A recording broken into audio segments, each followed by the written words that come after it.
10 साल जब तक यूपीए की सरकार थी, नरेंद्र मोदी दूरदर्शन पर प्रतिबंधित थे।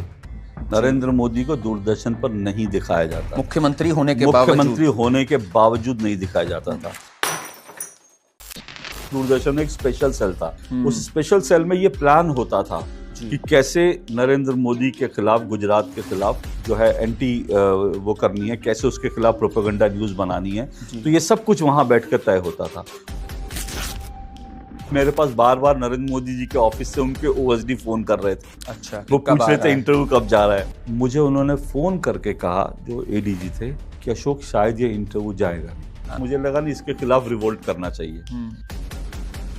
तो मैंने उनको डीएम किया, मैंने कहा मेरे पास एक खबर है कि आप चलाएंगे। मैंने कहा, उन्होंने पूछा क्या, मैंने बोला मैंने नरेंद्र मोदी का इंटरव्यू किया और वो डीडी पर टेलीकास्ट करने से रोक दिया गया। और क्या हुआ कि उन्होंने ट्वीट कर दिया। जैसे उन्होंने ट्वीट किया, जंगल में आग जैसा आधे घंटे में वायरल, भयंकर वायरल। हम लोग सब तक आ गई थी ये बात। एनडीटीवी की सेना तक इनके प्रभाव में थी। जहां जाना चाहते थे, अपने हेलीकॉप्टर में बैठा के सेना इनको एनडीटीवी के पत्रकारों को ले जाती। कैसे था ये? हाँ। और उसके बाद क्या रिपोर्टिंग होती थी वो आपको बरखा दत्त की रिपोर्टिंग पता है। फिर उसके बाद इनको पद्मश्री मिलते थे, राजदीप को, बरखा को जो पद्मश्री मिला।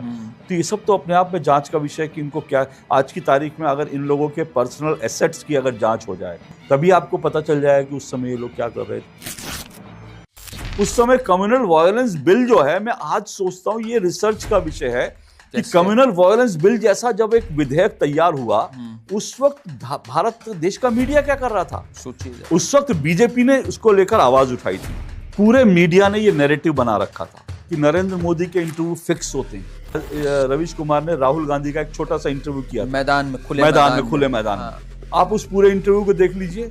क्या यह सवाल नहीं पूछा जाना चाहिए था कि कांग्रेस पार्टी 2014 से पहले जो करप्शन केसेस में फंसी, उसके लिए क्या आपने उस पर क्यों आवाज नहीं उठाई? आधे से ज्यादा लोग सोए हुए थे, आधे से ज्यादा लोगों को होश नहीं था, एक अलग नैरेटिव चल रहा था, मीडिया लगभग मृत प्राय था, जो सरकार एजेंडा देती थी उस तरह से चलता था। तो ये सब दौर देखा, ये सब दौर से भगवान हमको निकाल लाया।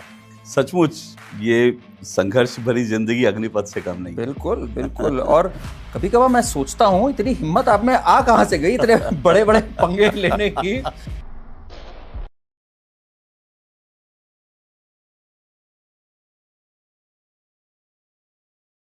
आज के हमारे जो मेहमान हैं, उनके लिए मुझे हरिवंश राय बच्चन जी की कविता अग्निपथ की 4 लाइनें याद आ गई। तू ना थमेगा कभी, तू ना थकेगा कभी, तू ना मुड़ेगा कभी, कर शपथ कर शपथ कर शपथ, अग्निपथ अग्निपथ अग्निपथ। जी हां, आज हमारे साथ हैं मशहूर पत्रकार, और वो कोई अग्निपथ से कम नहीं उन्होंने लांगा है, और आज वो सबके पथ प्रदर्शक भी हैं। मशहूर पत्रकार, लेखक और दूरदर्शन का जिन्होंने एक तरह से चेहरा बदला, अशोक श्रीवास्तव जी। हमारे लिए सौभाग्य। और अशोक जी, आपको एक बात बताऊं मैं पहले, अक्सर ना हम लोग बात करते हैं कि भाई परिवर्तन कैसे रहा। परिवर्तन को आंकने के लिए भी ना एक संदर्भ बिंदु चाहिए होता है। आप हमारे लिए और भारत की पत्रकारिता के लिए एक संदर्भ बिंदु है, जिनसे हम जानते हैं कि भाई परिवर्तन हुआ कितना है।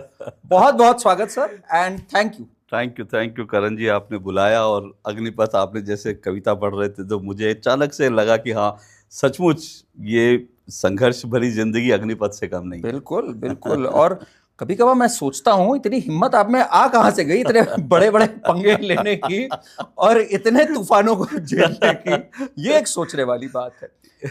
एक चीज आती है अशोक जी, कई बार लोग कहते हैं कि भाई ये तो दूरदर्शन में है, पिछले 23 साल से दूरदर्शन में है।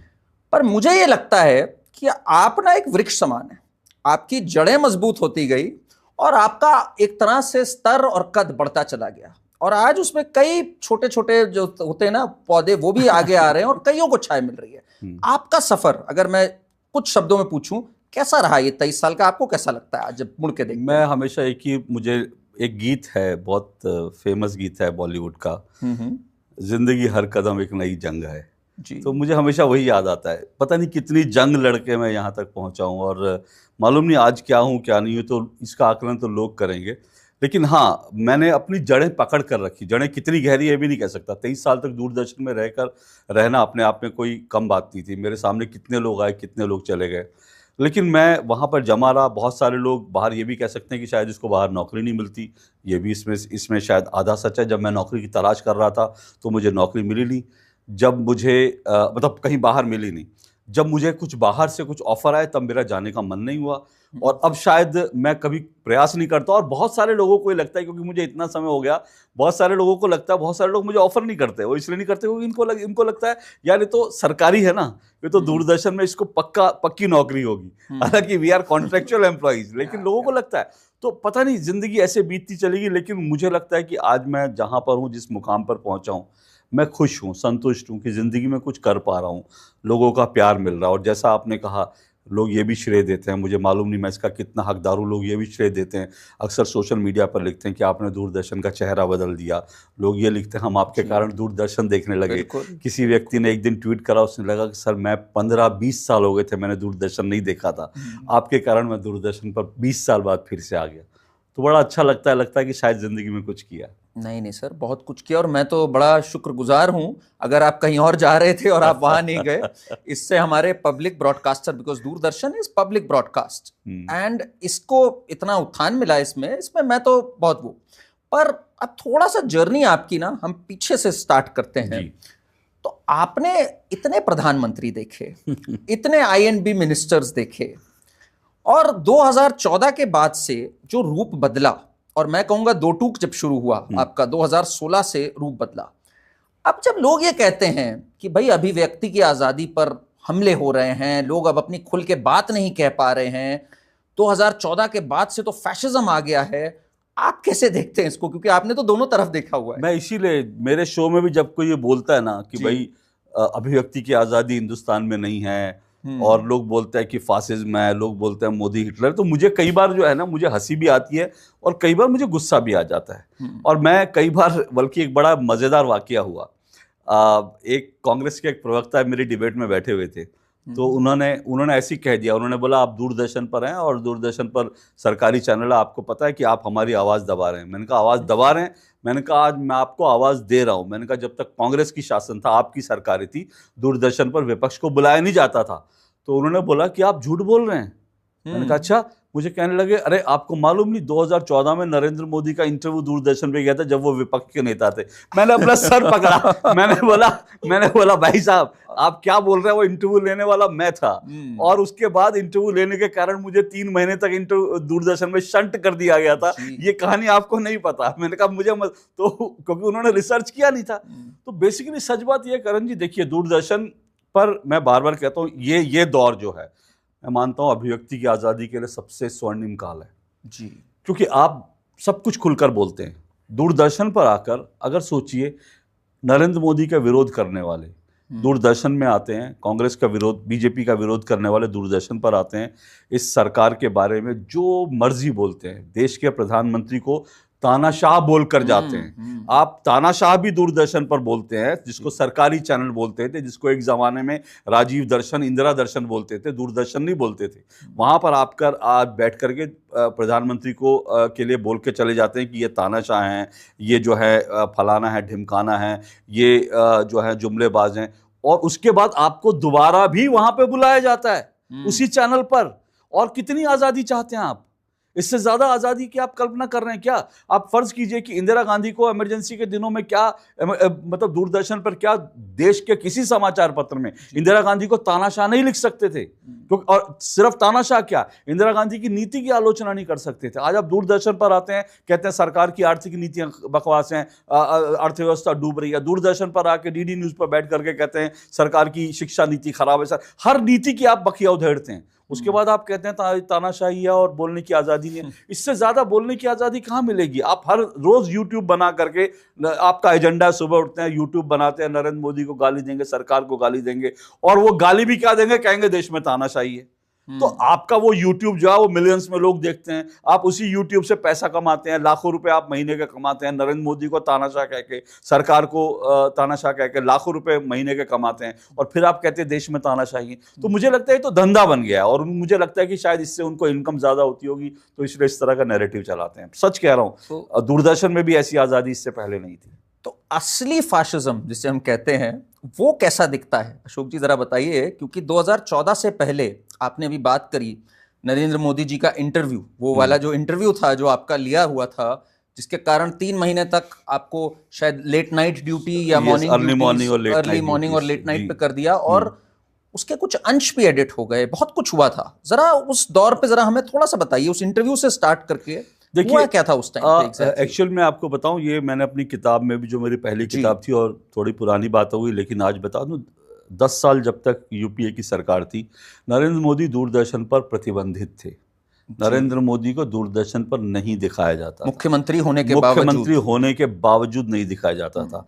न सिर्फ दिल्ली में, बल्कि गुजरात तक में। आप सोचिए कि गुजरात में, जहां पर कि गुजरात सरकार का विज्ञापन मिलता था दूरदर्शन को, जो रीजनल सेंटर था, वहां पर नरेंद्र मोदी को नहीं दिखाया जाता था। लगभग ब्लैकआउट था। थोड़ा बहुत जो सरकारी चीजें होती गुजरात में दिखाई, गुजरात में भी बैन थे, गुजरात में भी बैन थे, मतलब वहां पर भी जो है दूरदर्शन पर, और अगर दिखाया जाता था तो उनके खिलाफ एक अलग तरह का प्रोपेगेंडा होता था जो चलता था।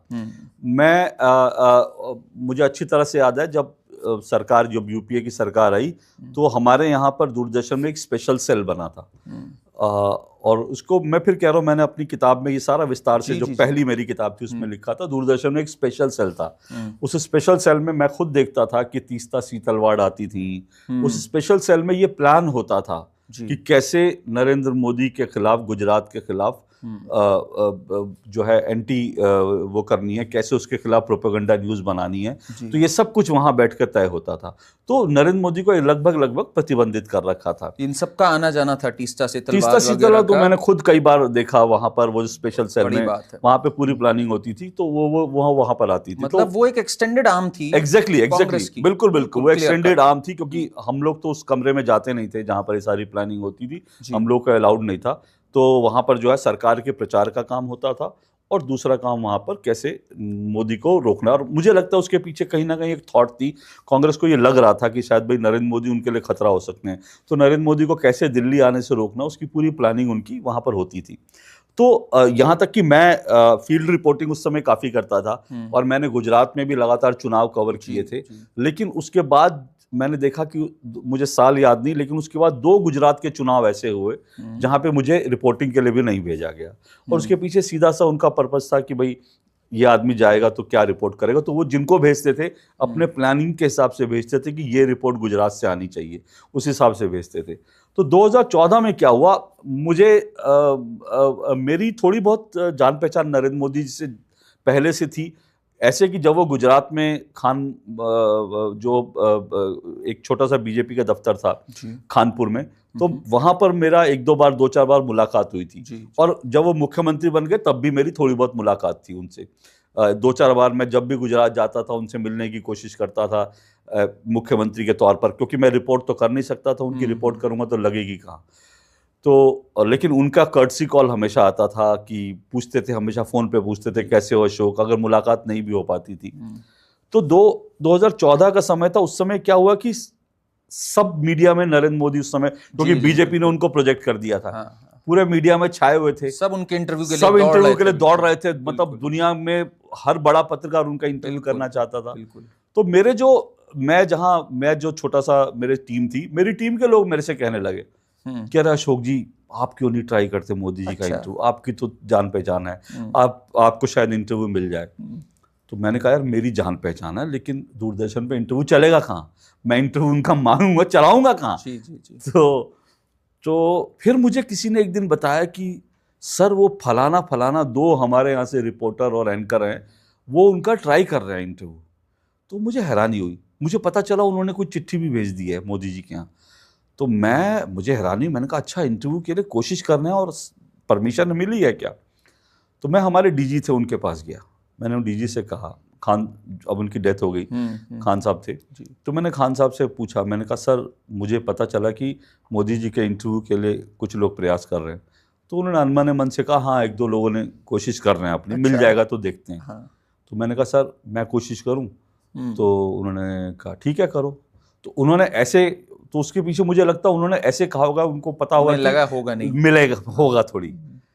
तो उसके बाद फिर मैंने संपर्क किया मोदी जी के ऑफिस से, मैंने फिर संपर्क करा तो मुझसे कहा गया कि भाई एक आप एक रिटर्न में दूरदर्शन की ओर से रिक्वेस्ट भेज दीजिए। अच्छा। तो हमारी जो डायरेक्टर थी, मैं उनके पास गया, मैंने बोला कि मैम एक चिट्ठी ऐसे ऐसे चाहिए, मेरी उनके ऑफिस में बात हुई है, मोदी जी के ऑफिस में। तो उन्होंने बोला चिट्ठी तो नहीं मिलेगी, चिट्ठी हम नहीं देंगे, लेटर हम नहीं देंगे, आप खुद कर सकते हैं तो कर लीजिए, लेटर हम नहीं देंगे। तो ये पहला वाकया था जिससे लगा कि हाँ रिजेक्शन है, कि भाई चिट्ठी नहीं देंगे, आप वर्बली आप बात करते रहो। फिर मैंने वर्बली बात की, गुजरात में अपने मित्रों से भी बात करी और मैंने संदेश पहुंचाया मोदी जी तक कि भाई मुझे इंटरव्यू करना है। अब देखिए, एक मोदी जी की शार्पनेस का मैं बार बार इसका जिक्र करता हूँ, उस व्यक्ति की सोच जो उनकी शार्पनेस देखिए, उनको उस वक्त भी पता था कि दूरदर्शन की कीमत क्या है, दूरदर्शन डीडी नेशनल की कीमत क्या है और ऑल इंडिया रेडियो की कीमत क्या है। इसीलिए मैंने कहा ऑल इंडिया रेडियो में प्रधानमंत्री बनते उन्होंने मन की बात कार्यक्रम शुरू किया, क्योंकि उनको पता था कि ये कितना पावरफुल मीडियम है और इसको कैसे कचरा बना के सरकार ने रखा है। तो मेरे से पहला सवाल हुआ कि क्या ये इंटरव्यू डीडी नेशनल पर जाएगा। अच्छा। अब डीडी नेशनल का मतलब ये है कि आप टारगेट कर रहे हो कि देश के कोने में कोई गरीब आदमी के पास दूर की, जहां पर कोई चैनल नहीं है, कोई केबल नहीं है, लोग टीवी चलाते हैं, अपने एंटीने से टीवी देख लेते हैं, वो वहां तक अपनी बात पहुंचाने के लिए उनको दूरदर्शन एक मंच दिखा। तो मैंने कहा सर मैं प्रयास करूंगा, लेकिन डीडी न्यूज पे तो जाएगा, और डीडी न्यूज का भी रीच और नेटवर्क वैसा ही है। अचानक से मुझे उसके इंटरव्यू के लिए कॉल आ गया। अब जब कॉल आ गया तो मैंने अपनी टीम को बोला और फटाफट हम लोग पहुंचे वहां पर। जब पहुंचे तो इंटरव्यू, खैर हमको आधा घंटा दिया था इंटरव्यू, आधे घंटे का समय था, लेकिन वो 1 घंटा करीब करीब पूरा इंटरव्यू हुआ। और इंटरव्यू होने के बाद मैंने वहाँ से वो टेप वेब सब मैंने तुरंत फीड कर दी। अब जैसे ही मैंने फीड कर दी उसके बाद से मतलब कोई भी चैनल होता तो उसको तुरंत एयर कर देता, प्रोमो चलाता। लेकिन क्या हुआ, मुझसे भी मैंने जब भेज दिया तो मुझे लगा कि शाम तक इंटरव्यू चल जाएगा।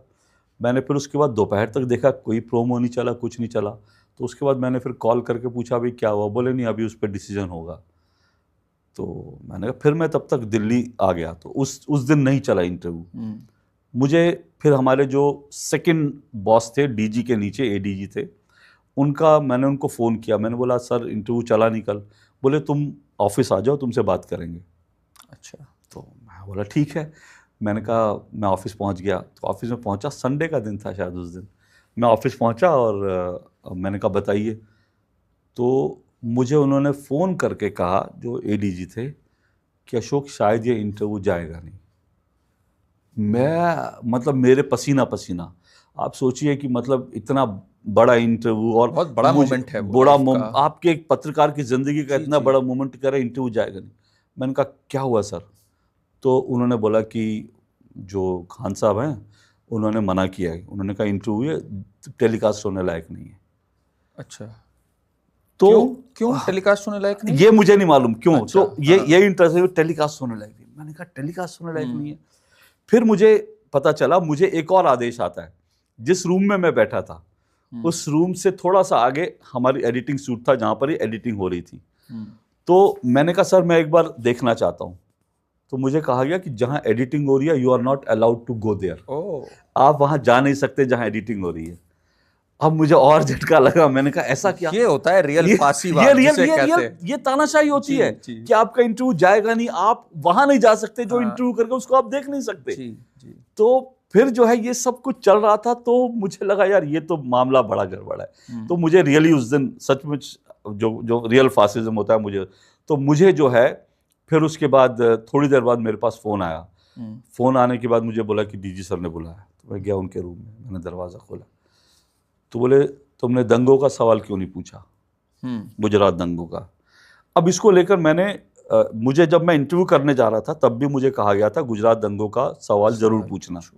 मुझे 1-2 सवाल दंगों के दिए गए थे, लेकिन मैंने दंगों पर कोई सवाल नहीं पूछा। उसका एक बड़ा स्पष्ट रीज़न था। एक रीज़न ये था, दंगों पर नरेंद्र मोदी से 50 सवाल हो चुके थे, सुप्रीम कोर्ट का फैसला आ चुका था, ठीक है ना। सुप्रीम कोर्ट का फैसला आने के बाद दंगों पर एज ए जर्नलिस्ट मुझे लग रहा था मुझे जितना समय मिला उसमें मैं कुछ नया पूछूं, नवीनता इंटरव्यू में कुछ ऐसी चीज जो एक ब्रेकिंग न्यूज बने, खबर बने। तो मैं वो सोच कर गया था। तो इसलिए मुझे लगा कि नहीं दंगों का तो मैंने कहा सर उसमें कुछ था नहीं। तो बोले नहीं वो तो आउटगोइंग प्रोसेस है, अभी तो सुप्रीम कोर्ट में एक डिसीजन आया, लेकिन अभी तो रिव्यू पिटीशन लग सकती है, अभी तो पता नहीं क्या क्या हो सकता है। अच्छा। मैंने कहा सर रिव्यू पिटीशन, मैं हैरान, मैंने कहा तो मैंने बोला सर क्या करना है क्या इंटरव्यू का? तो बोले नहीं, इंटरव्यू का तुमने अच्छे सवाल नहीं पूछे। हाँ, मैंने कहा अच्छा। तो फिर मैं नीचे आ गया, और सच बात तो है, उसके बाद मैंने जैसा अपनी कहानी में भी लिखा है, जी जी। मैं उसके बाद नीचे आया, अपने ऑफिस से निकला, बहुत भारी मन था, मतलब जिंदगी में मुझे लग रहा था इससे बड़ा सदमा नहीं लग पर सकता। आपने उस समय जो किया ना, मैं उससे आपका फैन बन गया। अब आप बताइए आपने फिर किया क्या? नहीं तो आप करेंगे क्या? देखिए, जब आपके सामने कोई रास्ता नहीं होता, जी जी। और जब आपको लगता है कि अब आप बिल्कुल फंस गए हैं, और दूसरी बात यह है, अगर तानाशाही है, हाँ, तो क्या हम तानाशाही को स्वीकार कर लें? बिल्कुल नहीं कर। क्या हमको तानाशाही के, मुझे अभी भी लोग बोलते हैं, मैं कई बार अंदर से मुझे लोग बोलते हैं मैं बागी हो जाता हूं। तो एक जर्नलिस्ट और एक वो तो हमारी जी जी वो है ना। तो जब मैं गाड़ी से उतर के मैं अपने गाड़ी लेकर चला गया, एक जगह मैंने गाड़ी रोकी और गाड़ी में चुपचाप बैठा, मैं सोचता रहा कि मैं क्या करूं। मतलब अंदर से मैं शायद उस दिन मुझे ठीक से याद नहीं, लेकिन मैं शायद रोया भी कुछ समय के लिए कि भाई ये मेरे साथ क्या हो रहा है। बहुत बड़ा मोमेंट है आपकी तो मुझे लगा कि मतलब, और मुझे क्या हुआ उस समय, मेरे पास बार बार नरेंद्र मोदी जी के ऑफिस से उनके ओएसडी फोन कर रहे थे। अच्छा, वो पूछ रहे थे इंटरव्यू कब जा रहा है, ठीक है ना। अब मैं उनको क्या जवाब दूं, और मैं दुनिया को क्या जवाब दूं, और मेरी अपनी क्या रहेगी एक पत्रकार के रूप में। तो ये सब सोचते सोचते मेरे मन में अचानक मुझे ध्यान आया, मुझे लगा नहीं इसके खिलाफ रिवोल्ट करना चाहिए।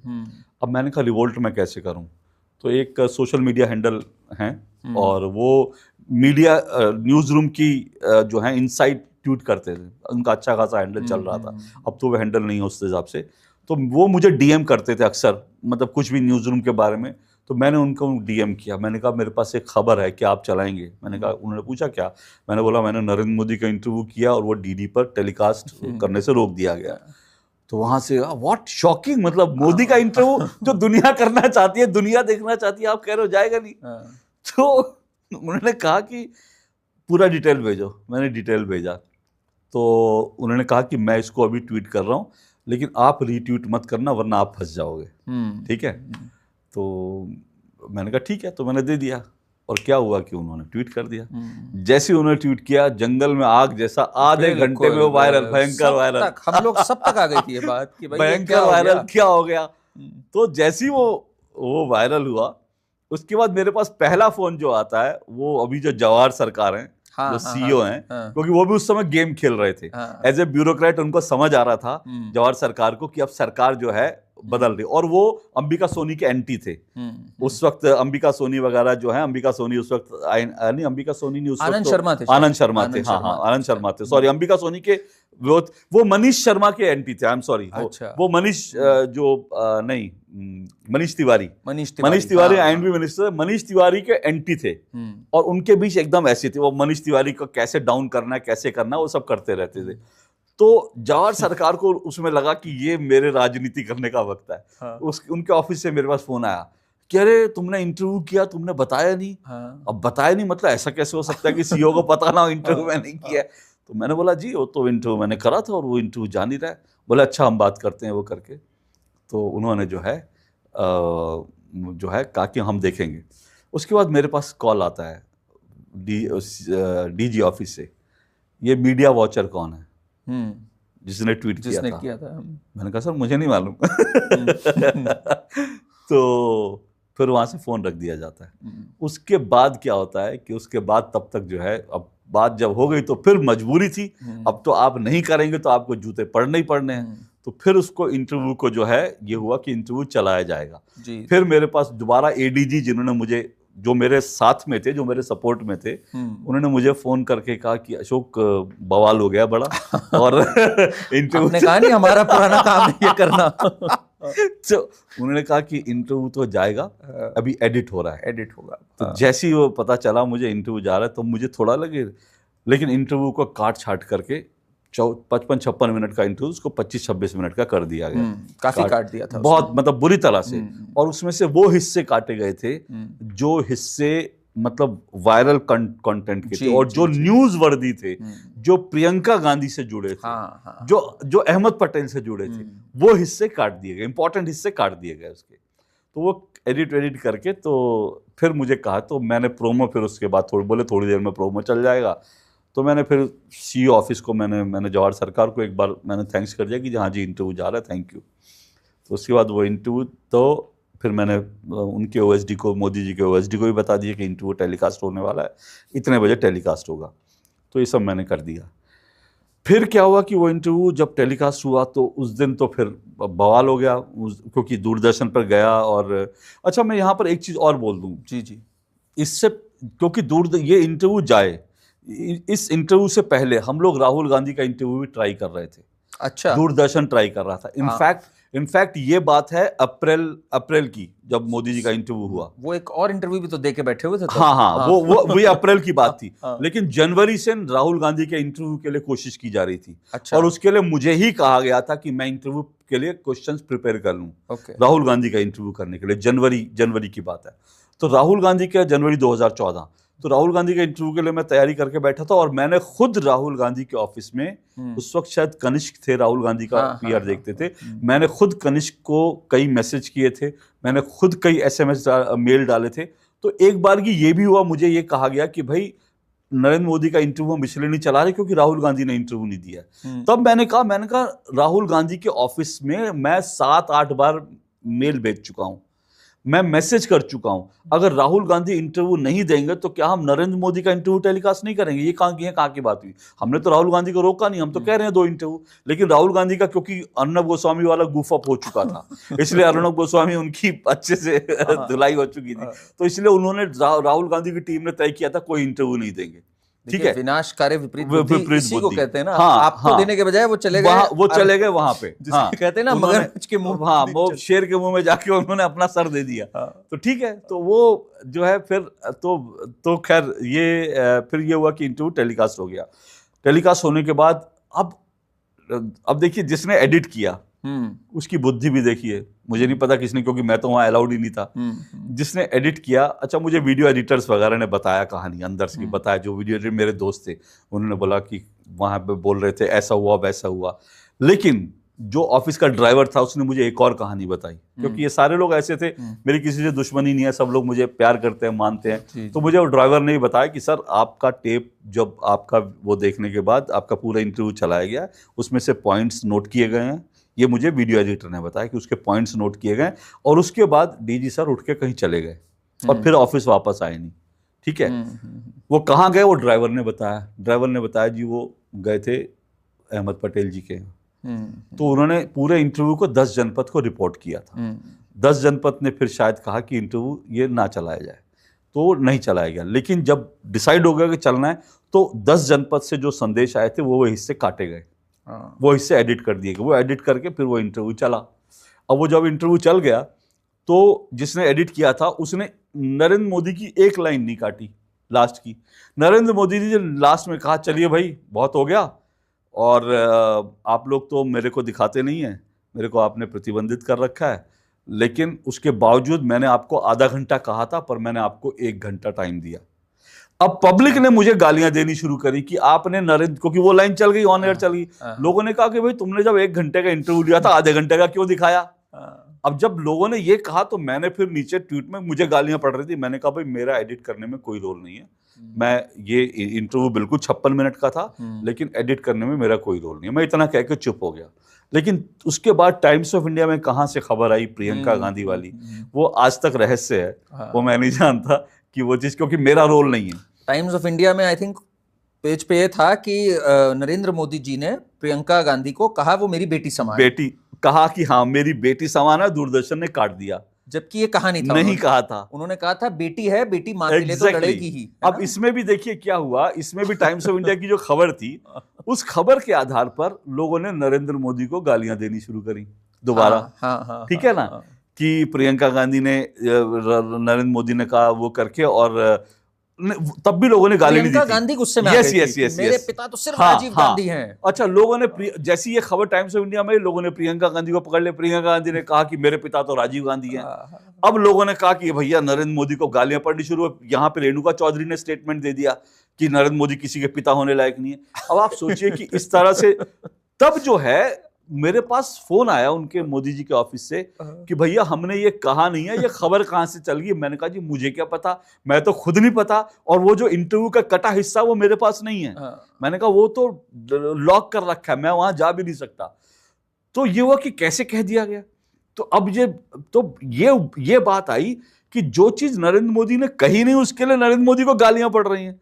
तब फिर उनके ओएसडी ने कहा कि भाई हमने पूरा एक टेप करके रखा हुआ है, हम आज शाम को इसको पूरा का पूरा यूट्यूब पे डाल रहे हैं ताकि ये क्लियर हो जाए कि नरेंद्र मोदी ने प्रियंका गांधी को बेटी जैसी नहीं कहा। ठीक है, तो वो फिर यूट्यूब पे चल गया पूरा का पूरा, उन्होंने अपने चैनल से यूट्यूब पे चल गया। अब जब वो पूरा यूट्यूब पे चल गया तब उसके जो कटे हिस्से थे उसके ऊपर पूरे मीडिया में डिस्कशन होने लगी। तो इस तरह से सर ये आपने जो यहाँ पर, एक तो मैं कहूँगा थोड़ा सा आपने दिमाग भी लगाया है ना, और मेरे ख्याल से मैं इसकी बड़ी प्रशंसा करता हूँ। मुझे लगता है एक सनातनी आज की तारीख में अपनी जो एक छात्रा स्पिरिट थी, जिसे कहते हैं कि भाई अगर कोई फांसीवाद देख रहे हैं, कोई जुल्म देख रहे हैं तो हम उससे लड़ेंगे भी, आवाज भी उठाएंगे। आपको नहीं लगता ये चीज कम होती गई? और इस वजह से इस बारे में आपने भी अक्सर बात करी कि जो हिंदू समाज है हमारा, उसको बहुत टेक इट फॉर ग्रांटेड लिया गया। Exactly. कभी डेंगू मलेरिया से इनके धर्म को कंपेयर कर दिया, कभी कहा इनको एक्सटर्मिनेट करना है। आपको लगता है ये स्पिरिट मिसिंग है लड़ने की, बात करने की? आप सही कह रहे हैं, और ये अब धीरे धीरे आ रही है लोगों में। अब सोचिए ना, अब संभल हमारे सामने एक उदाहरण है। 46 साल तक वहां पर शिव मंदिर में होली नहीं मनी। 46 ईयर्स हम कौन से देश में रह रहे हैं जी? हम कोई पाकिस्तान में रह रहे हैं कि होली नहीं मनेगी? क्या अभी भी किस देश का रूलर कोई औरंगजेब है कि होली नहीं मनेगी? 46 साल तक संभल में होली नहीं मनती। हमको पता भी नहीं चलता, संभल का पूरी डेमोग्राफी बदल गई थी। हमको पता भी नहीं चलता कि वो संभल जहां पर करीब करीब 80-90% हिंदू थे, वहां घटकर अब वो 30%, 20% रह गए, क्योंकि हम लोग लड़ नहीं रहे थे। और जो लड़ नहीं रहे थे उसके कारण हिंदुओं की जो स्थिति है इतनी खराब हो गई थी। और ये जो है कहीं ना कहीं लोगों में अब जो है ये बात आई है कि हमको लड़ना है। तो वही जो है कि जैसे मैंने कहा ना, मैं अगर उस दिन बैठ जाता कि मेरी जॉब है, मुझे नौकरी करनी है, जीवन का आपकी काया ही अलग वो मेरी, मैं उसके बाद मैं अपने आप को शीशे में अपनी शक्ल कैसे देखता? मैं कल को किसी से इंटरव्यू मांग सकता हूं क्या? मैं शीशे में अपने आप को देख नहीं सकता था अगर मैं, तो मुझे कैसे भी करके वो इंटरव्यू प्रसारित करना था, ये मेरी जिम्मेदारी थी। उसको मैंने प्रसारित करा। और उसके बाद ईश्वर में, हमारे यहाँ कहते हैं अगर आपका मन अच्छा होता है, आप अच्छे भाव से काम कर रहे होते हैं, तो ईश्वर आपकी मदद करता है। तो ईश्वर ने मेरी मदद की। ईश्वर ने मदद ऐसे की कि वो टाइम्स ऑफ इंडिया में खबर आई, वायरल हो गया, पूरा इंटरव्यू वायरल हो गया। और जो इंटरव्यू अगर आराम से चलता, अगर बिना किसी काट छाट के चला देते, तो शायद वो 2 दिन न्यूज बनता, 3 दिन बनता। लेकिन जो कुछ किया इन्होंने, जो उसके कारण वो इंटरव्यू उस समय चुनाव में पूरे, मुझे याद है 2 हफ्ते तक उस इंटरव्यूज के ऊपर डिस्कशन हो रहा था, उस इंटरव्यूज के ऊपर जो है खबरें बन रही थी। मेरा one of the favourite interviews है। मैं आपको बताऊं, मैंने वो पूरा इंटरव्यू ढंग से देखा था, बिकॉज़ इतनी चर्चा में था। एंड दाद देनी पड़ेगी प्राइम मिनिस्टर जो अब है, प्राइम मिनिस्टर जो उस समय नहीं थे, उन्होंने बड़ा शार्प इंटरव्यू दिया था वो। बिल्कुल। बिकॉज उस इंटरव्यू में हमने एक ह्यूमन साइड देखी एकदम, है ना, कि उन्होंने कहा भाई मेरे को कोई वो नहीं है प्रियंका वाड्रा से, बिकॉज भाई एक बेटी अपनी माँ के लिए कर रही है। और ये सेंटिमेंट ना, अगर मैं रूरल इंडिया की बात करूं जहां पर इतना केबल नेटवर्क और ये नहीं पहुंचा था, ये सेंटिमेंट्स की बड़ी वैल्यू है वहां। एग्जैक्टली। उससे आपका उस व्यक्ति का जो है ना, उसकी सोच और उस व्यक्ति का कद पता चलता है कि वो व्यक्ति देख रहा है कि अच्छा ये अपनी माँ के लिए प्रचार कर रही है, तो उसके लिए मैं नहीं बोलूंगा, अपने भाई के लिए कर रही है, तो मैं पारिवारिक उस पर हमले नहीं करूंगा। ये एक नेता अगर सोच रहा है, इससे बड़ी बात क्या हो सकती है? आज तो लोग नरेंद्र मोदी की जो माँ अब नहीं है, उनकी जो पिता नहीं है, उनके लिए पॉलिटिकल टिप्पणी कर देते हैं। और वो उस नरेंद्र मोदी ने उस वक्त कहा कि भाई प्रियंका अपनी बहन की भूमिका में है, माँ की वो उनकी बेटी की भूमिका, मैं उसमें नहीं। तो ये उनका बड़प्पन था। तो इस चीज को लेकर के तो मुझे लगता है कि कहीं ना कहीं ये सब चीजें ना, ईश्वर आपके साथ आता है। तो ये बताइए अशोक जी, जैसे आपने ये वाला दौर तो देखा, आज का जो चल रहा है, सनातन को खुल के गाली दी जा रही है, आप में हमेशा से थी ये छात्रा स्पिरिट, तभी आपकी परवरिश में भी रही, आपके पिताश्री भी आरएसएस के रहे और बहुत स्वयं सेवक रहे, इमरजेंसी के टाइम पर भी वो अंडरग्राउंड थे, जब मीसा के विरोध में, वो तानाशाही से ही लड़ रहे थे, मैं वही कह रहा हूं। तो आपने जो 1991 करीब से आप जो पत्रकारिता में आए, आपने ये पूरा दौर देखा, अंदर से आपके क्या चल रही थी जब आप देखते थे कि राम को काल्पनिक घोषित किया जा रहा है, राष्ट्रपति भवन का यूज किया जा रहा है एनडीटीवी की 25वीं वर्षगांठ मनाने के लिए, यासीन मलिक आ रहा है, मनमोहन सिंह उनका वेलकम कर रहे हैं, आपके अंदर कैसे उबाल होते थे, उसको कैसे शांत करते थे? क्योंकि आप कुछ बोल तो सकते नहीं थे उस समय खुल करके इस बारे में। कैसा वो दौर कैसा था आपके लिए अंदर ही अंदर? देखिए, ऐसा था कि जब मैंने जर्नलिज्म की शुरुआत की, आंखों देखी तक, जहां तक मुझे याद है, वहां तक मैं रिबेल था और मैं खूब खुलकर रिपोर्टिंग करता था। यहाँ तक कि मुझे अच्छी तरह से याद है, जब मैं रिपोर्टिंग भी करता था, लिखता भी था, और कई बार ऐसा हुआ, एक बार चीन को लेकर मैंने एक रिपोर्ट की थी, वो भी दूरदर्शन की थी। तो आंखों देखी में उस वक्त मैं था, तो दूरदर्शन पर एक रिपोर्ट थी, उस वक्त सलमान हैदर करके भारत के विदेश सचिव होते थे। उन्होंने एक बार मेरे को पीआईबी के बिल्डिंग में डिटेन करवा दिया था कुछ घंटे तक। अच्छा। क्योंकि उनका था कि ये खबर नहीं चलनी चाहिए। आंखों देखी की बात कर रहा हूँ, क्योंकि उस वक्त मैं खबर करके लाया था असम से, अर्ली 90s। यस। तो उन्होंने मेरे कैमरामैन को डिटेन करवा दिया था पीआईबी के बिल्डिंग में कि आप इनको वो करो, ये खबर, इन्होंने कैसे मैंने सवाल पूछ लिया था सलमान हैदर से चाइना को लेकर, और चाइना के राष्ट्रपति आने वाले थे। तो उन्होंने कहा इन दोनों को पकड़ के रखो अभी। तो वो तो खैर 5-6 घंटे बाद उन्होंने हमको छोड़ दिया, और हमने खबर वो गलती से चल गई क्योंकि किसी को अंदाजा नहीं था क्या खबर है। तो वो दौर भी देखा मैंने। और उसके बाद से जब मैं नलिनी सिंह जी के साथ था, तो मुझे अच्छी तरह से याद है कि नलिनी सिंह जी मेरी कई बार स्क्रिप्ट काट देती थी कि अशोक तुम बड़ा तीखा लिखते हो, बहुत तुम अटैकिंग लिखते हो। तो वो एक तरह का था, लेकिन धीरे धीरे फिर मुझे एडिटोरियल पॉलिसी टेलीविज़न की और सब, तो मैं उस हिसाब से मैंने करना शुरू करा। जब मैं दूरदर्शन में आया तो मेरी जर्नी न्यूज़ पढ़ने से शुरू हुई, क्योंकि वहाँ पर एंकर के तौर पर शुरू हुई। तो जब मैंने एंकर, तो उसमें तो एडिटर्स, दूरदर्शन के जो ब्यूरोक्रेट्स होते थे, जो इंफॉर्मेशन सर्विस, वो लोग न्यूज़ पढ़ लिखते थे, वो हमको करना होता था। तो उसमें बहुत ज़्यादा स्कोप नहीं था जी। बाद में धीरे धीरे 2004-5-6 के बाद, क्योंकि दूरदर्शन में पॉलिटिकल वो चीज़ें होती नहीं थी, कई बार जो चीज़ें हो रही होती थी खराब लगता था, लेकिन हमारे पास कोई जरिया नहीं था। ना उस समय आपके पास ट्विटर था, ना उस वक्त आपके पास यूट्यूब था, ना वैसी आज़ादी थी कि आप कर सको। आपको अजीब लगता था लोग सोए हुए हैं? क्योंकि लोग सोए हुए थे, मैं अपने को भी शामिल करूंगा, हमें इतना पता ही नहीं था ये प्लेसेस ऑफ वर्शिप एक्ट, ये वक्फ एक्ट, ये नहीं पता था। मैं तो खुद कह रहा हूँ, जब जिस दौर में मैं दूरदर्शन में था, बहुत सारी ऐसी चीजें हुई। उसी समय हिंदू आतंकवाद की थ्योरी भी आई, तब हम लोगों को अंदाजा नहीं था कि ये इतना डीप रूटेड है। हमको सुनकर हैरानी होती थी, खराब लगता था। जैसे मैंने कहा, मैं 1992 में जब ढांचा गिरा, मैं वहीं था। मैंने वो सब देखा था कि कार सेवक को किस तरह से कार सेवक कर रहे थे, क्या कर रहे थे, वो सब मैंने देखा था। तो मेरे अंदर भी एक वो चीज़ देखकर लगा थी, हाँ अच्छा।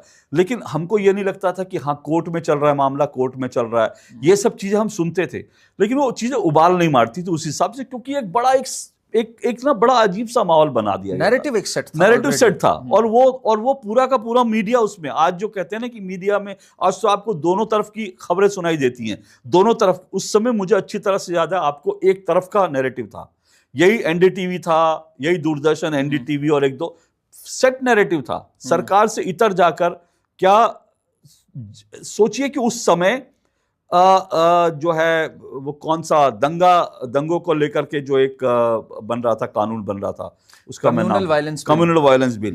उस समय कम्युनल वायलेंस बिल जो है, मैं आज सोचता हूँ ये रिसर्च का विषय है कि कम्युनल वायलेंस बिल जैसा जब एक विधेयक तैयार हुआ, उस वक्त भारत देश का मीडिया क्या कर रहा था? सोचिए, उस वक्त बीजेपी ने उसको लेकर आवाज उठाई थी, तब जाकर बीजेपी के हल्ले के कारण वो नहीं आ पाया। लेकिन ये रिसर्च का विषय है कि उस वक्त भारत का मीडिया, जो सो कॉल्ड बड़े बड़े पत्रकार थे, वो उस वक्त क्या कर रहे थे? मैं 1 मिनट दर्शकों को बता दूं, कम्युनल वायलेंस बिल जिसकी बात कर रहे हैं अशोक जी, वो ये बिल था कि अगर कहीं भी दंगे होते हैं तो जो मेजॉरिटी कम्युनिटी है, जो कि हिंदू है, सबसे पहले शक के घेरे में वो आएंगे और केस उनके ऊपर होगा और उनको प्रूफ करनी होगी अपनी इनोसेंस। यही, हाँ एग्जैक्टली। उसमें कोई महिला अगर जाकर किसी हिंदू को कह दे कि इन्होंने मेरे घर पे पथराव किया और मेरा रेप करने की कोशिश की, उस हिंदू को पकड़ के जेल में डाल दिया जाएगा। उसको प्रूव करना है कि नहीं उसने पत्थर नहीं फेंका, उसको प्रूव करना है कि उसने रेप अटेम्प्ट नहीं किया, उसको रेपिस्ट मान लिया जाएगा, इस हिंदू को दंगाई मान लिया जाएगा, सिर्फ किसी एक मुसलमान ने शिकायत कर दी।